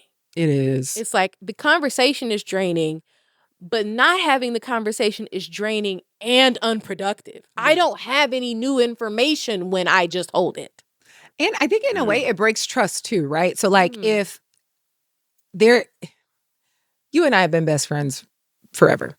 Like literally. Right. Like our whole lives. Whole life. And if there were something that you were holding that I actually needed to know to be a better friend to you. Right. And I've somehow found out either directly or indirectly, but like years down the road, if you were like, bitch, you remember back in 5th grade? Yeah. Mm-hmm. Or even in college. I never told you, but like for me, that is what do you make of this relationship? I remember when you found out that I had like gotten hit by that car when I was on my bike. It was years later. No, it wasn't. It was a while. No, Because I think it was like days. There was a time frame. You were like, why didn't you say anything? Yes. You want to know what actually the thing that did it for me? What? We gonna be messy a little. When y'all got engaged. Oh, I thought about this earlier. That fucked me up. I had no idea it was a thing. Wow. But like I quickly told you. You did tell me. It was shortly after that. Yes, I think it was the same day. It may have been because we met up for something. And I think I texted. I was more clear in person. You were. But I texted. I remember sitting in my office. I had a beautiful corner office, bamboo in the window. And I remember sitting in this office because it was the same office in which I got the mass email. Oh, the mass text. That you were engaged. Yes. And then in the mass text, sorry, it wasn't an email, it was a text. It was text. In the mass text, realizing that, so many people knew this was coming. Granted, you might not have. I did not. No shade. That was doing your best. And like that factored in, right? So that it did factor in for me. Like, okay, for some reason, I don't think Chris understands what best friends are. That's okay. Everybody don't friend like we friend. I don't have best friends like that. Exactly. So that's why I was like, the one best friend I had, dude, passed away before we even got started. Right. Yeah. Which is, did you feel like I held it against you? I didn't. No. I tried. I didn't feel like the need to hold it against you. He does. I don't think he even knew this. So I don't know. Yeah. I may have heard some vibe. No, he knew. I briefly told him. Oh, you did? Like okay. Years ago. Yeah. But it was also that, I didn't know it was coming, but like she told me in a mass text. Yeah. And like I remember sitting in my office, damn near in tears. Because I was like, I fixed it when I got pregnant. You did. I fixed it when I got pregnant. You did. There was no mass text. There was no mass. You were first. Thank you.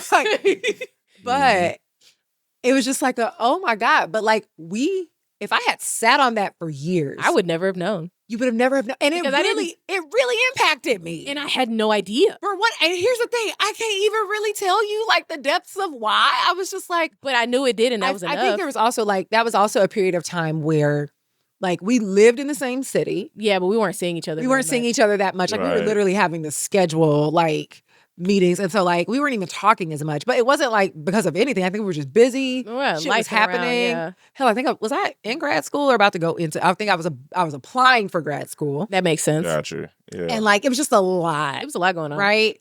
And so I think it was for me a marker of like distance between us that I was not okay with. Like I'm not about to cry.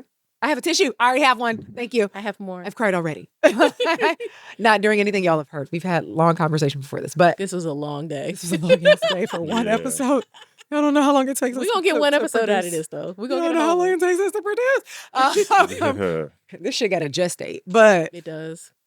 But like, I think it really for me hit like this distance that I was not comfortable with being away from you, like emotionally. Yeah. And yeah, it fucked me up. And I was like, I think I was still significantly more sassy than I am now, even though I'm pretty sassy. But even in that, I was like, I have to tell her this because it's my best friend. Yeah. Like, and I'm like, if I had sat on that, what does that say about like what I think about the saliency of our relationship? Who? Saliency. Salient. Okay. Can I have it? Can I have it? See, this is one of those things when you read a lot, you just don't know how to word. Like, I don't know how to find it. It's the idea of like sustainability or like how. Yeah, I think sustainability is decent. Like, I'll take that. How will this survive? Will it survive? I'm sorry. Right? Continue. I really didn't know what it meant. It's okay. I learned words in context. Oh, no. And I can't define them, but I know I'm using them Same. for fact correctly. Right. Yeah, I did that with promulgate earlier. I was You like, did. hold on, let me look this Yeah. shit up. Hold on. Yeah, I no. did. I used it right. And we are training up our toddler in the way that we have gone because I was riffing for real. I was just like, You used it completely that's the correct. word. baby girl already knows the word stabilizer and used it correctly in a sentence and in context. And was building. And was building shit at the same time. And I was like, who taught you that? Who taught you octagon? But yes, and so like, and I think like, how can I say you're and y'all, I don't friend like the regular bitches, okay? Like, this is why my friend group is amazing. There's several people in it, but like, I don't have surface relationships. Yeah. It's like, oh yeah, we gonna hang out sometime. Okay, yeah, but when we hang out, we gonna talk. Yeah. Like, we're gonna get down to business. Yes, like, get how down are you for real? And not this surface level shit. How are you processing your existence? Like, what you going through, what you struggling with. And it's happy shit too. Like, it's never just, sad, Yeah. But like, I have deep relationships. Right. And if I can't trust the people closest to me with the depths of my emotion, then you can't be that fucking close to me. Mm. And I think if I had sat on that, that would actually speak more volumes about how far I was from you. Hey. Yeah. Yeah. And so like, I think when we do a lot of avoiding, it is, I say we as a human condition. Yeah, because I was like, listen, if anybody's gonna have an attachment style that's avoidant, it ain't she. Okay. Like I have taken tests. They say I'm secure, but that's because I've done a lot of work. A bitch was anxious. Okay. Oh, Jesus, baby. Anxious. And so, and even still, like, that shit crops up. But the issue, anxiety has its own, like, anxious attachment has its own set of complete and utter bullshit. Absolutely. Complete and utter bullshit. But since we're talking about like avoidance in this, like, when you do that, it's literally feeling a lack of safety. Yeah. Yep. And so I think, Chris and I are reading a book together called Come As You Are by Emily Nagoski. And one of the things that she talks about, like, so the book's, the general gist of the book is about women's sexuality. And, there's parts of it that address, like, obviously the physical parts, but also like your brain and context and all of that. And so she uses like these avatars for different people and tells people stories, right? So it's like a collection of people combined into one to represent, right? And so I'm going to make up a name. So Anne has issues, right? And Anne, therapist. This is a very therapist-driven methodology when writing a book. Yeah. Yeah. That's how they do. So like Anne is going through this situation, and at some point, Emily asks her, so do you trust your partner? She was like, oh, I trust her with my whole life. And she's like, do you trust yourself? Ding, ding, ding, ding, ding, ding, right? ding. And so I think when I think of like my avoidant behavior, it is less about not trusting the other person as much as like not trusting, like I was conditioned not to trust me. No, that's real. I was conditioned not to So many trust of us me. were. And so it's your heart is desperately wicked. Yeah, all that shit. You're a filthy rag and formed in iniquity. And I hope y'all can hear my heavy eye roll. And even the good that you do is bad. All that. Yeah. Right. And so like that's on the bitch is still ungagged in the back of my head. And so she's still spewing this stuff at me. Even though she's not in the driver's seat, she's still loud. And so like that is part of the resistance. It's like how do I trust other people when I don't trust me? No, but that's it. And I think that harkens back to something I said in episode. I hate quoting myself. That's such a stupid ass thing to do. But in episode 1, I only know that because I listened to it yesterday. But Yeah. this idea of like when people say, I don't trust people. Yeah, it's like, Right. yeah. It's never about literally, it's never about the other person. Y'all, please go read the 4 Agreements. Like, it's a quick read. I read it on a plane to London once, start to finish. Like, the thing is you don't trust you. Yeah. Right? Yeah. Like when we are not trusting other people, we are not trusting ourselves with the outcome. Like, how are we going to handle the outcome? We're not trusting our emotional stability. We are not trusting our own resilience. Like, we are not trusting that we can survive if the fantasy doesn't come true. Right.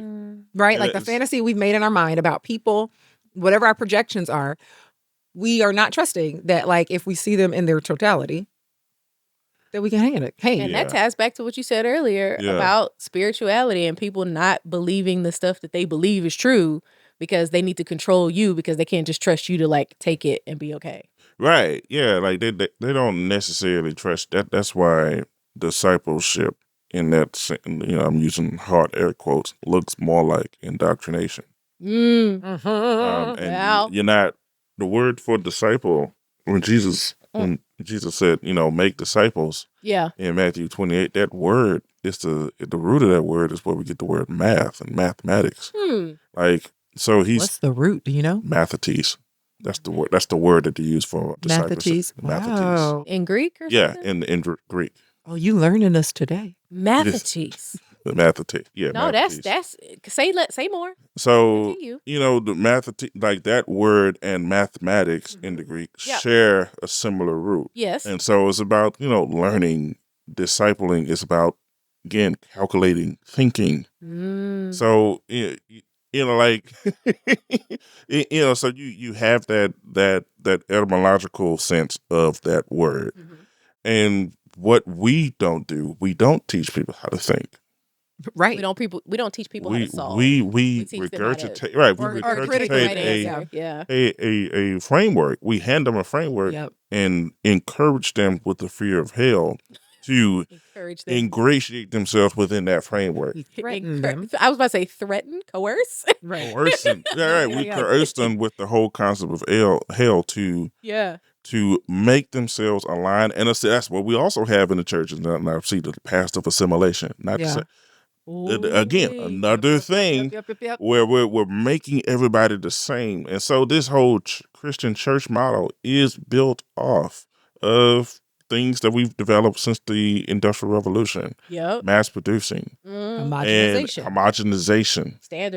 Standardization. And universalization. So everybody's got to believe and think and behave and say the right things. The same things. Because the same things. And so that we know that our faith is valid. That's, you know what that immediately makes me think of? First of all, brother, where's my shoe? You're too far. I just want to chunk something at you. Yes, you made a pin point. You need a pin count. Points were made. But it makes me think of specifically, like, so there's a church in Dallas where, like, the pastor we grew up came under. Okay. Prominent leader who's obviously dead. I know what you're talking about. Yeah. Yes. I'm being vague on purpose. We all know these names. So the pastor that I was under in college also same came through that fame. Okay. Absolutely. Same cult. Same cult. Different branch. Which is funny. Like, this club had like the more Club Jesus flair. Yeah. Whereas like our church had, at some point, I think our church was definitely, when it was in its heyday, in the very 90s, much Club in the 80s Jesus. and 90s. Well, I don't know about the 80s. I don't have no memory. We don't have 80s movies. Not at church. I don't know. I mean, I do. My auntie was buried there, but I don't know if I would call it was early 90s. Yeah. White Club Jesus. 90s Club Jesus. Maybe like underage Club Jesus. Because I feel like the club bit was more for the youth. I mean, college age students ain't that much older than youth. No, but I feel like more of the church had it for you, That's right? fair. That's fair. Like That's it was, fair. it had infiltrated more of But the pastor was younger. Yes. So, and not like a youth, but he was like, was he in his 40s? 30s or 40s. He was in his 40s. 40s, I think it was 40s. Yeah. Meanwhile, our pastor was in our 40s when we were babies. Yeah. Mm-hmm. Yes. Did I say our 40s? We ain't even got there yet. Yeah. In his 40s, when we were like small, We are tiny not. tots. We are Right. not unto. But it was always so interesting to me because the style, the belief, the style, the structure, and that's why it was easy transition for me. Yeah. Right? Because it was like, oh, I grew up under this. I loved, like, at the time, right? Like you appreciated and enjoyed it. Yeah. I did, right? And okay, I'm coming over here, and this feels more age appropriate because Club Jesus, and I didn't mean Club Jesus because the girls was dressed and lined up at the door. Yes. Yeah. Oh my God. Okay, my God, It was an like, experience. You had to be there. Did you come with me? I once at least. Oh, it was At wild. least We once. had It 3 was a services vibe. because we couldn't fit everybody in one building. They finally built a new building. I've never stepped foot in there and don't desire to. But and like no shade to everybody that's there, y'all. You know, I'm glad you found God in a hopeless place. You found God in a clubby place. Okay, but like that speaks exactly to what happened. We sang that the last episode. It wasn't God in a clubby place, but we have definitely loved in a hopeless place. Yeah, it's happened at least twice. We clearly like that song. Keep going. Yes. Sorry. Yes, we do. But I think like that was the most vivid image because that is exactly what discipleship looks like. Copy and paste, copy and paste. Copy and paste, copy and paste. Copy You and know, paste. Fit and you you into get a to mold. have to have certain creativity within the framework. Correct. Yes. You get to add your personality. Yeah. To a degree. Yes. To a degree. To You a degree. You couldn't be too much you. Yeah. Well, You as had long to be you as filtered through the lens of the framework we're handing you. I don't know. I'm gonna say the pastor back there, it was a lot of him, but it was a lot. I mean, he was dope in so many ways. Exceptions for the leader. That's what I mean. So, but when you go out and you become the leader, now you can flex it a little bit different. right. Yeah. But doctrinally, you gotta stay in line. And I think that's part of it that really made me really sick as I went on. And when I say sick, just in the metaphor, I just really was tired of it. Yeah. Seeing these culturally liberal churches that still had the theological conservatism. Which is crazy. They really don't go. Killed. They don't. But because we got smoke machines and laser lights, I can blind you. Pass flying from the ceiling. Right.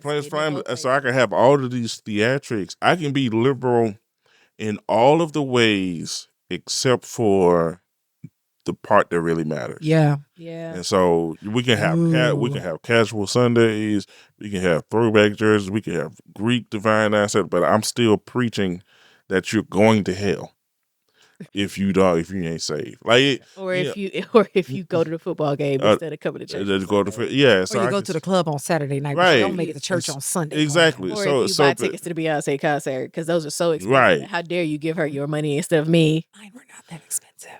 Mine exactly. were free. So whatever. And Christian Boxy. It just drives me up a wall to see that and to allow for the creativity and the status to happen that could only have been, not could only, but in large part has been pushed forth, the creativity that you see in the worship service by gay people. Yeah. And then still preach against Look. in your sermons. Look, church wouldn't we be got fun. To stop that, y'all. Without these The way that we require specifically in the Black church, the way that we require queer people to bifurcate themselves, to bring the stuff that we like. Right. Let Church wouldn't be themselves fun. divide. Love that word. To bring themselves it's like bring the fun to the church, but leave your partner at home. Right? Like that energy is so fucked up. It is very And then fucked if up. you try to be a Black person in any other context, you need to we need to cleave some of that Blackness off. Right. Because that's to bring yes, but without the Black. Well, or less Black. We need enough Black to be cool, but not need too enough much that it's Black confrontational. we need Right. enough Black so the songs sound good. Yeah. Yeah. We want you to bring your runs. Bring Black notes. Bring your runs. Yes. Bring The tone. Bring your tone. tone. Bring Rhythm. Bring the Help angst. us clap on the 2 and 4. Bring your angst Yes. to our dry ass song. Yep. Bring your angst. Bring that. So Right. the pain. We want to feel it. We want to feel things. Yeah. Don't talk about why you feel that. Yep. Mm-hmm. So again, one more time, because when he was talking about assimilation, we're going back to sensual faith. This is one of my quotes. Assimilation One of the Taliban greatest bricks. scams ever lulls us into a false sense of security by enticing us to believe that minimizing our blackness means that we will magically be accepted by anti-black structures. Look, bullshit and Mhm. party and bullshit. And we stay trying to do it. we stay. I mean, that's the nature of right. assimilation. We got niggas in the worship and arts ministry, but nary a nigga that's over discipleship or teaching. That's what gets me when these churches claim multiculturality and their only leaders are in music or children's ministry. Right. Every Or once in a children's while. ministry, Say yeah. you can sing, you can nurture. You can sing and you But can mammy. Right, but you cannot. You can shuck and jive and you can mammy. Ain't shit But changed. you cannot govern. That's all you can do. Cannot inseminate. Right. We don't actually Ew. want to hear your thoughts. What? All right, I'm sorry. What just happened? What? What I mean to say, I miss you cannot teach. You cannot impart. Okay. That's the word I was going for. Did you say inseminate? Inseminate. I was like, what I'm the thinking fuck like just happening? Yeah. And I mean, those are hard conversations we sometimes have to have with our churches and or leaders. Mm-hmm. Or I was about to say, or not. Like, and I think that is, again, it's information. It's how important to you is the relationship and what kind of late relationship do you want to have? Right. Exactly. And for all the churches angst against the culture, y'all sure do invite it. Only in the your parts worship that make it service. fun. Right. Yeah. So it's like you don't really But have a real still- problem with culture. Holy, Right. whatever the fuck that means. But the culture is also sexually repressed. And you guess where they got that from? It's what? Sexually Oh, repressed. got Sexually you. repressed. My mom said speak more clearly. I'm sorry. That's just a reminder. She didn't say it again. I just Yeah. wanted to remind I you. mean, but the culture is also sexually repressed, Repressed, Yeah. suppressed. and they got that from the Pressed. church. Yeah. So you talking about the church is this and the culture is this? It's like They're no, not separate. the No. culture, whatever the culture is wrestling with in terms of its own liberation with it has received from the theology of the church, and you want to make the church separate from the culture, and it's not. It's never gonna be. It's It not. ain't never been. They both not in here. conversation, and the problems that you see in the culture is because they started the church first. You Yeah, know, that's real. You just sat there in conversation, and all I could think again was telephone. The way that the stuff that the culture's like, hey, this is me. I am queer. I like people who look like me and who don't. Mhm. But you keep telling me that is wrong. And you told me God made me though, and I'm confused. And the church is like, God said it, and I believe it. It is like, But the Bible says it very. My mama said that to me the other day. were you listening? The Bible, it wasn't about queerness, though. I forget what it was about. But she was just like, the Bible is very clear about No, it. I it's said, not. you don't even have a clear interpretation. It's not. Like, It's the not. rendition If that you you're reading is not. It's if not. you lead But with like I that- said, it wasn't about queerness. No. I But if understand. you lead with that, I'm almost 99% sure whatever you're about to say is ignorant. Well, I agree, because also if that is it for you, what that has indicated to me is that you have shut off a portion of your critical thinking Mm-hmm. to be completely reliant on something you Right. don't even fully understand because you can't fucking critically think. That's called Right. theology. Christian Smith says whatever the Bible says, it says something else. Like, You know, I it's fuck with that. like, so like Christian is something else. this is why self-examination is critical. It can't is. external- Because the externalize. Bible hands us a multitude of different voices and It does. perspectives. Well, and anything can be, honestly, we could take any book Any book and use it for Right. anything we for want. anything we want. Anything we want. Like, You can In order, slice and dice it, pull it apart, put it back together, use it out of context, use it in context, but out of full context. Like, right. and that's really true. Like, okay, so if I were to write a book about, listen, my analogy, I'm free balling. Right. But like, if I were to write a book mhm. about how to buy a house, Yep. that Context. context matters. Huge. Because Right. did I write that book in 1953? Did you write it in America or Canada? Did I write Oh my Because God. that did you write it in who am Nigeria I? or Kenya? as a person? Am I a white man who doesn't have any blocks Right. into getting financing or having enough money to buy it outright? Because if Do I you wrote have it in 53, generational you wealth? could. Exactly. Mhm. Context always. I'm a context girly. I fucking love context. Like Mhm. it's literally anybody that's ever worked with me knows. Like, yes, I'm going to use more words than you think are necessary because I think you need to know the context. Right. I would also like for Right. you to use more words when So you're that I know the describing. 'Cause if context. you don't, I'm going to Right. ask questions because I need to know the context. Somebody told me on Thread, so you could have said that in less words. No, I couldn't because I would have. Right. Right. It's like, But context not what matters. I I'm glad you intended to caught the say. vision off rip. Right. But somebody else needed that context. Also, why do y'all think everything revolves around you? You know what? Right. You are only the main character in your story. We double back. That part. Only your story. Only your story. Other people have different needs, right? and requirements. Mm-hmm. And Chris's need is to be clear. Same, actually. Yeah. And I didn't even say that much. I said, I'm sure you didn't. I didn't. No. It wasn't a fucking When you're paragraph. Sometimes you do. It was Sometimes a you do. sentence. But you will know that There you're were wrong. times I could be verbose. Yeah.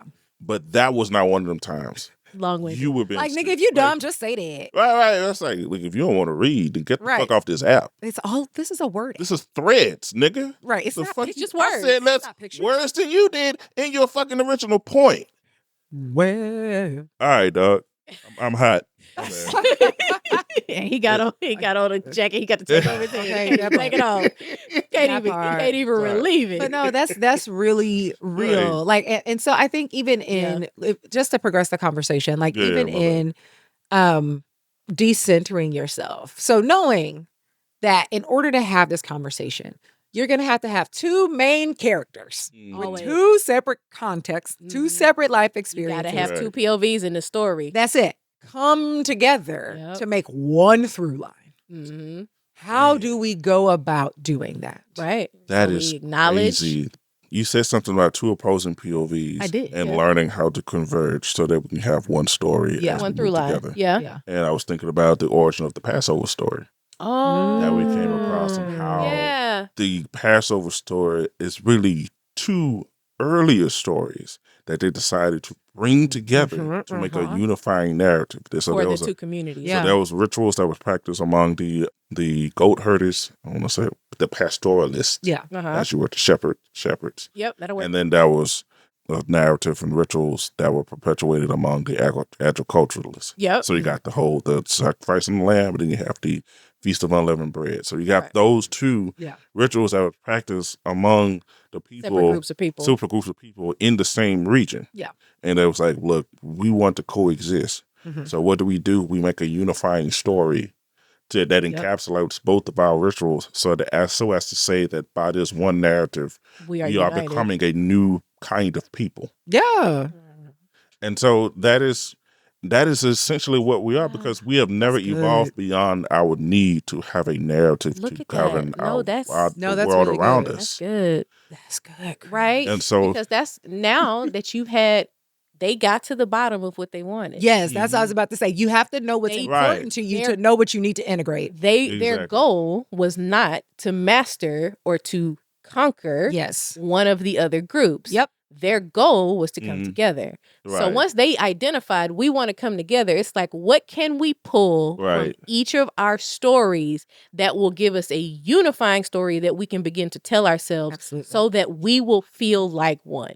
And that is That's even it. with like you said with Genesis, when we Cain and Abel, because Cain was a shepherd and Abel was Cain was the one that did the agricultural. I can't remember. He tilled the ground and all Okay. the stuff, and Abel was the one that did the shepherds. And apparently God approved Abel and not Cain, and then Cain killed Abel.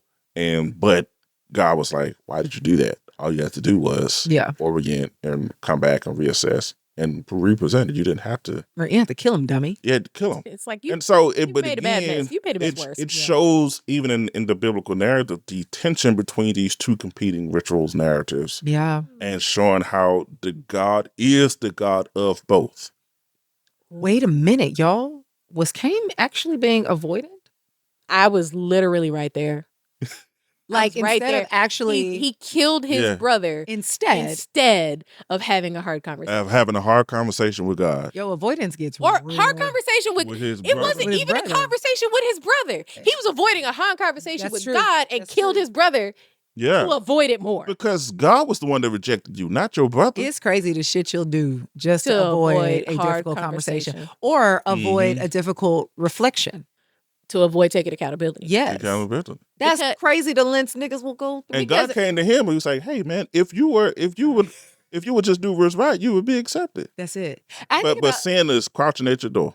I think about this also in terms of like romantic relationships, right? So a Mhm. lot of, I'm just going to throw out this a brief general statistic. Mhm. I love the numbers. No, it's not a number. It's a measurement. Oh, But if you are a Black woman yep. who Right. is likely to, like, if you are murdered, the odds that you will be murdered, like the greatest odd of you being murdered is by an intimate partner, Yep. right? And oftentimes it is because people are avoiding really looking at themselves, Wow. and taking accountability and doing the work. This is not just true with male-female relationships. Yeah. Like Right. domestic violence exists. It's rampant in queer communities, Mm-hmm. right? But this idea of like, I'm just gonna hit you, like, or take your life or whatever. That'll make it better. Like, That'll fix I'm it. going to figure out how to shut you up That'll fix Right. it. because, right, If you can't talk, then it's fixed. right. Or if you stop talking, Then it's fixed. yeah. Ministry. Or the man, you always want to talk and you stop. Like, it's Mhm. that. Right. Right. And so what that says to me is when you are in that space, you're not working towards a common through line. No. No. Right. No. And so, and whether your goal is domination. Right. exactly. And whether it is a intimate relationship, like a romantic relationship, or a otherwise personal or professional relationship, you got to figure out, like, even at work, right? Like when you Right. have to have a difficult conversation at work, Mhm. the idea is this shit can't keep going like this. Right. Yeah. And I think that's, like you said, it's one of those things. It's like we can get hung up even in our, this is for me, in our deconstruction, in our analysis of stuff, to try to get a precise understanding of the truth so that we move forward. Yeah. And that's not necessary. No. You will never have a precise understanding That's of Hell, the that truth. people don't What even you- always have their own precise understanding of what the fuck they doing. Right. That's So it. what you really need to what you really need to get down to is what is important to you Yes. to continue the narrative of your life. Yes. And it's not going to look like what it used to. But at this point, we need to know enough about what's true for us so that we could function together. Together. And I think that's when I think it's such a common conversation when you're dealing with couples to try to get people on the same page, right? Like, we are two players on the same team and not opposing teams, right? But Right. like, we don't think about that grand scheme, Mm-hmm. right? And I think if I can go on my little tangent, and somebody locate my soapbox.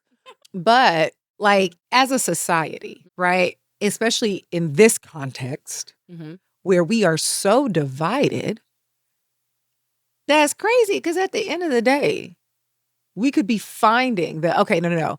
What's our through line? Our through line is we want to live somewhere safe. Our through line is we don't want to be in poverty. Our through line is, I just really think none of us really want guns in school. I don't Mhm. think anybody wants. I don't think anybody wants Right. to bring. Now, the how is where we get sticky, but I think about that can right. be a through line, right? Like a through a- line is we want to live. No one wants to have an abortion. Nobody. Nobody wants to have that, right? Right. Nobody wants to have to consider it. Right. That's not like I would. You know what I want to do today? Drive to New Mexico and get an I abortion. want to Right. obliterate a blastocyst. That's my desire. Right. No, that's not real. So- Right. And so, like, there are several through lines that are true. Mhm. Like, we all want to live lives where we feel fulfilled, Yep. Right. where we are thriving, Yep. right? Where we are well. Yeah. And if we all have that through line, what is so difficult about having the conversation?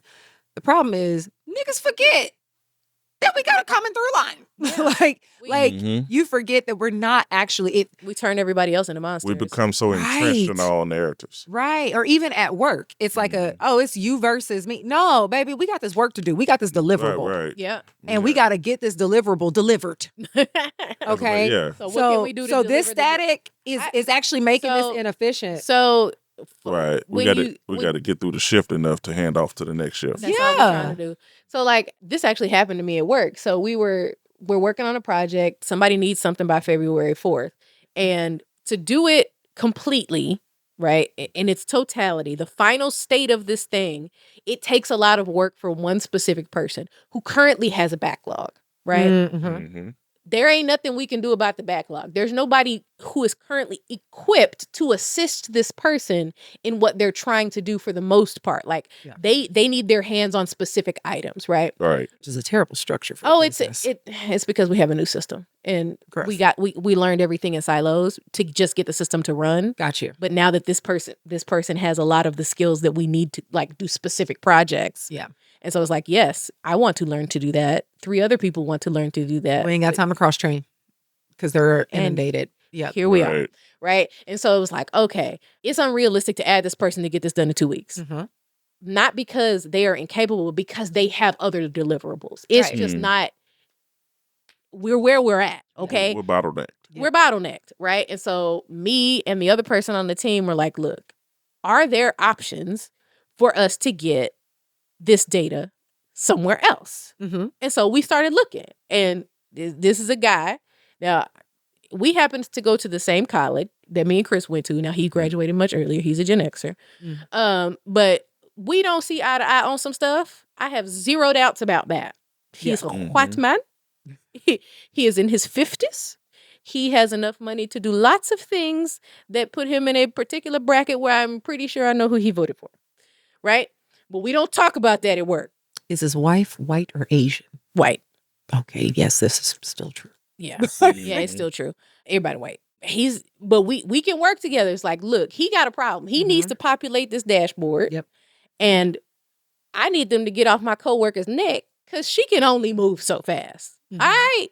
And I can't do what she got other shit going on outside of work that requires her attention, right? attention. And y'all not about to drive. You're not about to drive my girl crazy if I can help, right? Because then in turn you will drive me crazy. Me and him started going back and forth. And he's like, you know what? He's like, and I'm like, okay, tell me what's missing. How much data do you need? He's like, I need this and this, and I'm like, was this over here? He was like, oh, I can pull that in from over here. Bet. Okay, now what's missing? Mm-hmm. Well, you got data over here, and I could pull it from there, but it's missing for these 2 months. How much work is it to copy it? A little bit, but I can do it. Mm-hmm. Now, we've pieced together what they need, and they're good for February 4th. Look at God.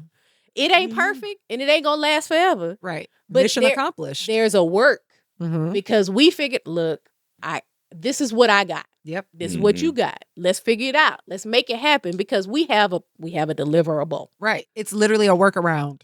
We do it all the time in our professional lives, and we never think how to apply workarounds in our personal lives. And oftentimes when you're in a relationship with people, baby, some shit just not like some shit ain't gonna line up. Right. It's just not. You're two different people. Collaboration will always trump the domination. It will. And so what is the workaround? Relationship, it will. Right. What workaround can we create? This is a good question. And even in your workaround, like even to get to a workaround in like your scenario, Christian, the first guy has to say, I don't have capacity. Yeah. Right? Mm-hmm. That's self-advocacy. Yeah. Right. So self-advocacy is such an important part. Like which in order to advocate for yourself, you got to know what the fuck you need. Yeah. And we've been saying that all episode. But like you have to know what you need and then say, know what you need and know where your limitations are. Yeah. Right. And then communicate those things. Yes. That's all self-advocacy is. But communicating them honestly. Oftentimes we get to the first question, the first why. Yeah. And we stop. And it's like, no. That's not the thing you actually need. Yeah. You're like, oh, I need $1,000. Do you? What do you need $1,000 for? Right. Mm-hmm. Oh, well, I need a new, I don't know, carburetor. Just go with it. We talked about phones earlier. That's fine. Okay, I like this. This is a thing I know. Phones. It's like, do not pick I need a new phone. I need a new phone. Oh, well, what kind of phone do you need? Oh, I need that Samsung because fuck Apple. I need that Samsung Galaxy. Fuck all of these niggas. Honestly. Super duper. And it's like, oh, actually, I have one of those. Yeah. Laying here. Now I can meet your need. Did I have $1,000 lying around to give you? No, but I happen to have a phone. But I had an extra phone. that met the thing Met the need. that you. Yeah, I think that's what happened. To me. That's what happened to your brain. That's absolutely what happened to your brain. But like that's you know what I'm saying. So you have to get clear on what your needs are, so you actually get your needs met. Yeah, and I mean that. Right. That's I think that is probably one of the most important things about I feel statements is that once you acknowledge what the actual feeling is, you can see what the need is. Exactly. Right? Because all of that other stuff, until you get down to the real need, is a collection of wants. Yes. But they require other people to behave in ways that you can't control. You can't control. And so when you get down to the need, it's like, look, this is what I need. Right. Okay. Right. And they'll be like, you know what? I can figure that out. Yeah. I can figure out how to get there. Yeah. Yeah. I cannot do that thing you want, but I can figure out how to get you to what you need. Yeah. Okay? Can I go ahead? I was going to say, as much as people use the Bible to perpetuate learned helplessness, the Bible also gives us a route to own ourselves in self-advocacy. You know, I was just thinking about, you know, when God called Moses, and God said, "Who do I say sent me?" And you tell them, "I am that I am." And it's just thinking about the scene of going in to Pharaoh, and Pharaoh asks you, "Who sent you?" "I am." I And sent it's me. like, Yeah. "I am that I am sent me." It's just like, nigga, what are you talking about? it's like, what? You sent yourself. I am my own authority. Yeah. I came here to deliver the Israelites, and it's like, wow, that's crazy. Right. Also, the boldness of you. The boldness of the you. audacity. And so it's almost like God is, even though God is presented as this external entity, the narrative is introducing the concept that I work as you, through you. Right. And you have to own your part in this narrative. I won't liberate you from you. Yep. Without you. Without you. Woo. Yeah. Woo. So advocate for yourself. Advocate for yourself. You know, it was just one of those things, like you have to be clear about what the need really is so we can meet the need. And once we got to the need, okay, now we're just going to try shit. Because now it's experimentation. And I think that's the other thing that for me that is uncomfortable. Yeah. And it's for Chris too. We are we are perfectionists. And when we can't do it right the first time, we don't be wanting to do it. Yeah, but I don't play this game no more. I played a couple more times, and I was like, once I realize or sense that the shit is rigged.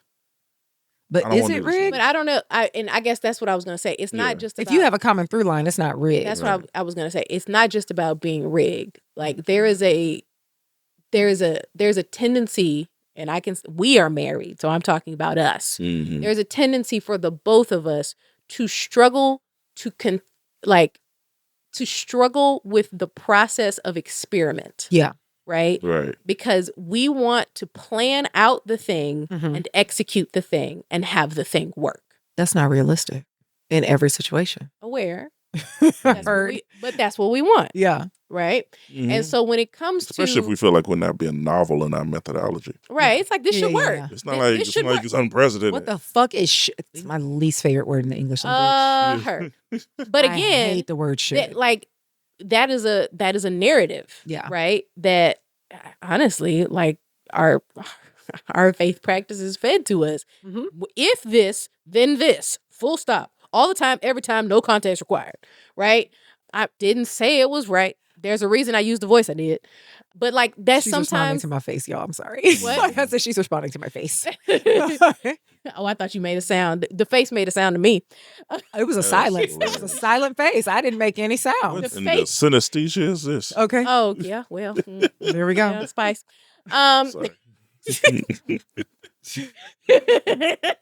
They're doing some sprinkle emojis. Yeah, we're doing a little salt bay. But yeah, like, you know, I've noticed that about both of us in different respects. When something that you have planned out isn't working, it can be very difficult to like shift gears. Yeah. Like you either are like, never mind, won't do it at all. Or no, it has to be this way. And you keep banging your head against the wall. Or the toilet. Or the toilet. Ew. Ew, Jim Carrey. How to be What Jim happened? here? Carrey, liar, liar. Jim He Carrey, smashes we his talked face in about the that toilet. earlier. It was a callback. It was. I don't think he. Have But you it's seen not Liar, Liar? good when you have to explain. Have you seen Liar, Liar? I mean, yeah, I don't remember a lot. Oh, of it. I watched it Yeah, so like, much. You're obsessed. I watched it. No. Like, yeah. Yeah. Have You met were a me? studier. I was a Hello. viewer. There you go. I hyperfixate sometimes. Yeah, me Liar, Liar too. was one of those. Me too. I used to just one on Liar Liar. I can tell you Forrest Gump. I can tell you what happened to Forrest Gump. Love Forrest Gump. Forrest Gump. You can tell me more of Forrest Gump, but I'm on the Forrest Gump tip. That's a great movie. It's so fucking long, but it's so good. Yeah, it's one of I have those. that on DVD. It's one of those. I ain't got shit to do. I I just got a want to lay on the DVD. couch kind of movie. My mom has it on DVD. Yeah. Liar, Liar is at my mom's house on DVD. I might There you just go. do that shit today. Yeah. Just need My mom has a DVD Do we player. have a DVD player? So, Yeah. as we wrap up this episode, regardless of who you need to have a hard conversation with, whether it's yourself, whether it's somebody that you really care about, like a spouse or a partner, whether it is a child, a grown child, a friend, a coworker, a parent, whoever it is, remember to take accountability first, acknowledge what it is that you actually need, get down to that bottom why, and then take the information and do what you need to do with it, right? And at the Use end your of the I day, statements. use your I statements. Yes. And at the end of the day, you'll be the better for it because you will have been able to make an informed decision on how to move forward instead of just sitting there Right. stewing in whatever it is that you needed to talk about. Because at the end, for real, the longer you hold on to that shit, the more damaging it is to you and everybody around you. Ferments, but not in a healthy way. It festers. It does fester. That's the word you want. That was. Fermentation is delicious, but festering, that's gross. That's true. Unless it's fruit, you have to do a process. But I mean, but it still be tasting good. once you do though. the process, yes. You got to do it. It's a specific process. Yeah. It's terrible if you let it hang in there. Because that's festering. Yes. Yeah. Yeah. But the point is, I would also encourage you all to stay present while you're having your conversation. Try not to make assumptions within that. Stay with the person. Yeah. Hear what's being said. And if you can't, You can always put a pin say in so. it. Say so and put a pin in it. Request to table. I have done this with Yes. Chris. yeah, she has done this. He didn't love it, but it was better than No. than the conversation we would have had. Because Right. I was in it. And I was satisfied in the fact that she acknowledged that there was something off. Yeah. And I was okay, great. Yeah. As long as we know, but Yeah. don't leave it in the dark. But also try to put a timetable on that. Put a time to circle back on that so it's not something that now is just hanging between the two of you. Yeah. Right. So, yeah, but stay present with the conversation. Stay present with your needs during the conversation so that you know if you need to take a step back. Yeah. Also, respect other people's humanity. And if they need to take a step back, allow them to do so. Also, them everybody space. don't got the capacity you have. So know that as well going in. Be responsible for you. That is the only person. Context And matters. yeah, and I know what they told you, the Bible says, but you really do have to trust yourself. Yeah. You At really some have to point. learn how to trust your heart. I mean, God gave it to you. Yep. Yeah. At some point. You're the only one. You all you got at the end of the day. That's And So if you are preparing for a hard conversation and you want to crowdsource some information, or you need a little pep talk or something like that, we got you.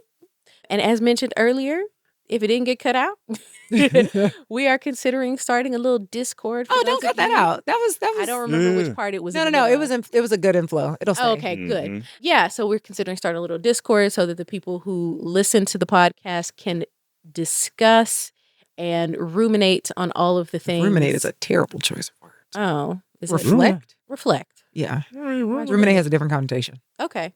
Reflect on all of the things that we've been discussing, and we will see you soon. With our hearts and our third eye.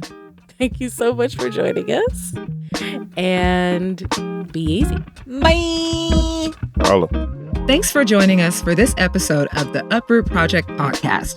We hope you found fresh perspective and continue to make space for real growth. If you enjoyed today's conversation, be sure to subscribe, share, and leave a review wherever you listen to your podcast. You can follow us on social media at the Uproot Project Podcast on Instagram, Facebook, and YouTube, or visit us at www.theuprootpodcast.com for more content. To contact us, feel free to drop us a line at hello@theuprootpodcast.com. Until next time, keep living fully, learning openly, and loving deeply. We'll see you soon.